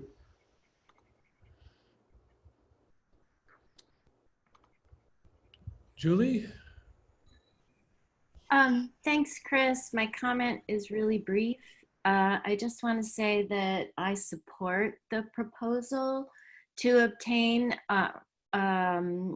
proposals for audit services, especially I had no idea that the district had the same auditor for 15 years. And it's my understanding that a best practice is to put the audit out to bid every 5 years. Sometimes auditors can become very comfortable, even with all the best intentions of auditing an organization, and a fresh set of eyes can bring a lot of benefits to an organization. I can't actually speak to what the selection pool might be, and if you'd have a hard time obtaining qualified proposals, but I definitely encourage the initiative to give it a try. That's it. All right, thank you. Bill, I've got a question. I guess it's also for Ann, looking for, there you are. I guess we have to decide if the contract, if we can either terminate it or if it is indeed, going to be one more year. But would it be reasonable to at least move ahead with, say, a subcommittee and an RFP, and then determine if we need to do that this year or next year? I was actually just looking at the contract during public comment to answer that very question. I don't see, and this is just after a quick scan, any set term. It just agrees. What I see is a proposal for the year ending June 30, 2019, which is the past audit. I will look at it more carefully, of course, but in the meantime, I don't see any reason not to go ahead and appoint a committee and authorize that work begin. We can always stop if it turns out that there's no way that we're committed for the next year. And that was my research as well, is that it was, I went back and looked at the agenda report and the contract, and as near as I can tell, it was a contract for a single year proposal for a fee of $17,000. Okay. And the notion about how far back it goes, there may have been a break with another audit firm, but just looking at the website, at the furthest back posted audit was Lamoraine and Chang, and that was about 15 years ago, which is why I made the comment about the relationship's been going on for quite a while. Right. But I could be wrong about the last year's contract. But I don't see anything that it was a multi-year contract. Yeah, to me, it also seems like you want to have an auditor not get too familiar with the firm or organization they're auditing. It's just, it's like having someone who writes software, tests their own code. You really want to have a separation. And, it's actually worse than that, because even if you like somebody, you may be able to identify the flaws in their code. Whereas if you develop a friendly relationship with an auditor, he may be less aware of, certain bad practices. Mm-hmm. So you do want to avoid having there be any kind of relationship like that. Right. Oh, I checked. Fletcher and Co. was 14-15, then it became Lamoraine Chang again. So there was a break. All right. Is this, this is just a proposal. There's no resolution with this, right? This would just be a proposal? There's no resolution. It would be to have direction, maybe in the form of a motion, to authorize the general manager to solicit proposals for financial audit services. Okay. Well, I'd like to make a motion, because I'm also going to make a motion about the subcommittee, that we authorize the general manager to prepare and issue an RFP for audit services as described in the agenda report, and work with a subcommittee of Rochelle and I. Since we're on the finance committee, I think it makes the most sense for us to do that. I don't really like to volunteer for more work, but I think that makes the most sense. So that would be my motion, that we authorize the general manager to prepare and issue an RFP for audit services for an expected 5-year contract, and work with a subcommittee of Rochelle, Director Sheriff Swat, and I. I second that motion. All right. Eileen? Yes. Cyrus? Aye. Sylvia? Yes. And I vote yes. All right. All right, so we've got 15 minutes left, and there's 3 items left on the agenda. And let me see here. Director Sheriff Swat submitted all of these. Bill, have you had a chance to go through these out at all? I did go through all the agenda reports that were submitted, so I'm familiar with them anyway. Well, I might as well just go through them one-on-one and see how far we get. So the first item is a requirement for our employees, board member and contractor to read and acknowledge the health orders given by the Contra Costa County. And the background is due to the COVID-19 pandemic. All individuals are subject to following health orders: social distancing, face coverings, mass quarantine, mass isolation, and vehicle-based gatherings. So the recommendation is that each board member, employer, contractor of the KPCSD and KPD, I'm not sure if we can have influence over the KPD, read the health orders given by the Contra Costa County. Employees do not have to be Contra Costa County residents. In order to qualify, current regulations suggested that a current copy of these 5 orders be placed in the public safety building and links emailed to all employees, contractors, and board members. I'm assuming because we share the public safety building with the fire department, we want to make sure that everybody's adhering to the same safety standards and protocols. Does that Yeah, make sense? I actually read that as the Kensington Police Department rather than Oh, I'm sorry. Kensington Fire Protection. Sorry, acronyms are getting hard to read later. Okay, exactly, KPD, right. Okay. Well, I think it's pretty clear. Is Chief Schultz is not, yeah, he's still here with us, but any directors have comments or questions on this? The only thing I am thinking about with that is that the health orders are changed periodically. So we could read something today that may be outdated by Monday. So I think it's a good idea. I don't know if maybe what's appropriate is to just say to be aware of the current health guidance from Contra Costa County. Right. Anne, do you have anything to say about this? I am actually looking up now where this requirement comes from, because I believe it is a requirement without specifying, addressing that exact problem. Of course, it is very true that these orders can change very quickly. They've been somewhat stable for a while, but if you give me a moment. I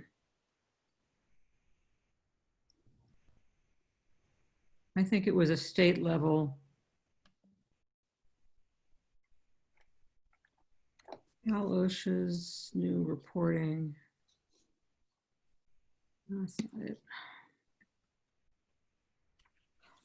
Well, rather than have me spend too much time on the county website, I would say that the prudent thing to do would be to approve the proposals in the staff report and ask that the general counsel and or the manager keep the district staff and contractors apprised of any relevant changes in these health orders, because there will be changes. And I think it's a good point that they will change, but I think it basically puts a duty on the management to make sure that employees are aware of what the current rules and regulations are, and that we get that information out.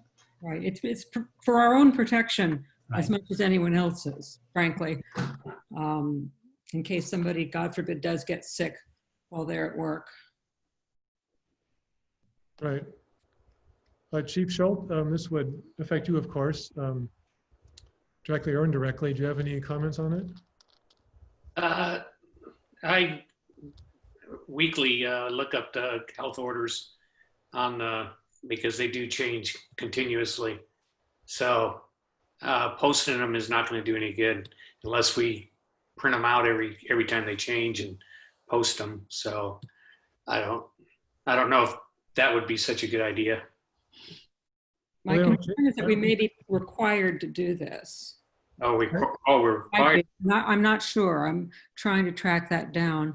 I didn't see anything of that when I was reading through the county ordinance, but I could have missed it. I think it might be state.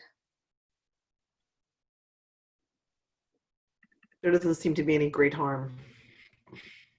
in posting them, no, and I don't think they change that often. Not lately. Lately, they've been staying the same. So they used to change quite often.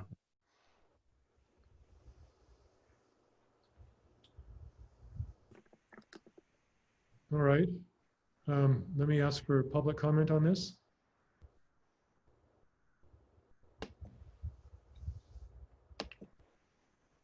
Public, any comments? No, it's getting late for them too. Okay, would we have a motion on this?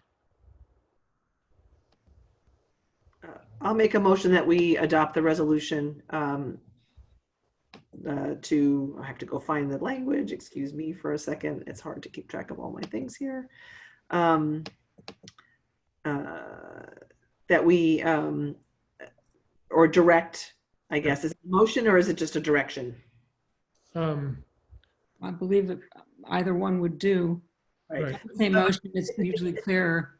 Okay, I make a motion that that each board member, employer, or contractor of the KPPCSD and KPD read and acknowledge the health orders given by the Contra Costa County. And I guess with the amendment that, Anne, you would work with with everyone and make sure that they got latest health orders? Yes, I would monitor any changes to applicable health orders. Obviously, if they only apply to gyms, we wouldn't need to worry.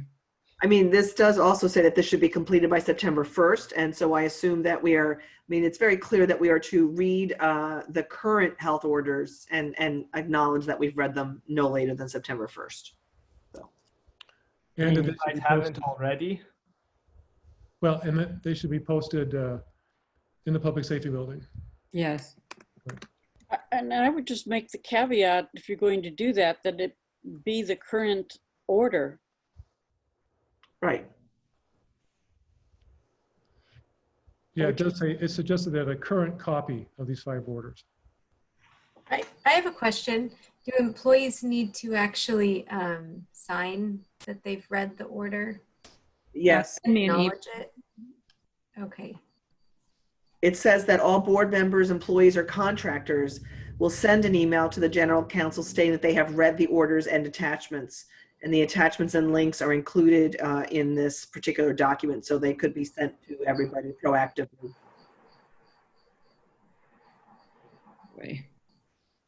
So could you restate the motion again? Sorry. Sure. I make a motion that each board member, employee, or contractor of the KPPCSD and KPD read and acknowledge the current health orders given by Contra Costa County, and that all board members, employees, and contractors must send an email to the general counsel stating that they have read the orders and attachments no later than September 1st, 2020. Right. And I would direct that either general manager or general counsel be responsible for making sure that everyone gets a copy of this document, because the county order is on this, or gets a copy of the links. All right. I'll second that motion. Eileen? Yes. Cyrus? Aye. Sylvia? Yes. And I say yes. All right. We have 5 minutes left, Chris. Do you want to just defer the other 2 until the next meeting? Does anyone have any urgent need to talk about these other 2 right now? Does anybody? I'm assuming that we may have to have a meeting in 2 weeks, that these could wait. I think so. They could also be retroactive. I think they already are, and they could be retroactive. Okay. All right. I would like to note a correction to one of them, where the date of returning a computer must be returned by June 1st, 2020, and it's an error. It should say 2021, I believe, or upon leaving the district's employee. I think the better correction would be when the shelter-in-place order is no longer in place. The idea being that or upon leaving the district's employee. Yeah, exactly. Okay, we'll work on the agenda report for the next time then. Okay. Great. Well, and then thank you everybody for sticking with us. Question, do we need to procedurally move these over to the next meeting, or we need to vote to adjourn if we haven't completed the entire body of work? I think we can just adjourn, but Ann, what? I would vote to continue the items. Okay. Then you can just end the meeting. All right. So I move that we continue items 8 and 9, move them to the next, or to a future meeting. I'll second. Okay. Eileen? Yes. Cyrus? Aye. Sylvia? Yes. I vote yes. Okay. They are so moved. And that means I can just adjourn, right? Yes. Okay. Thank you, everybody. Meeting is adjourned. Okay, bye. Thanks. All right. Thank you. Thank you.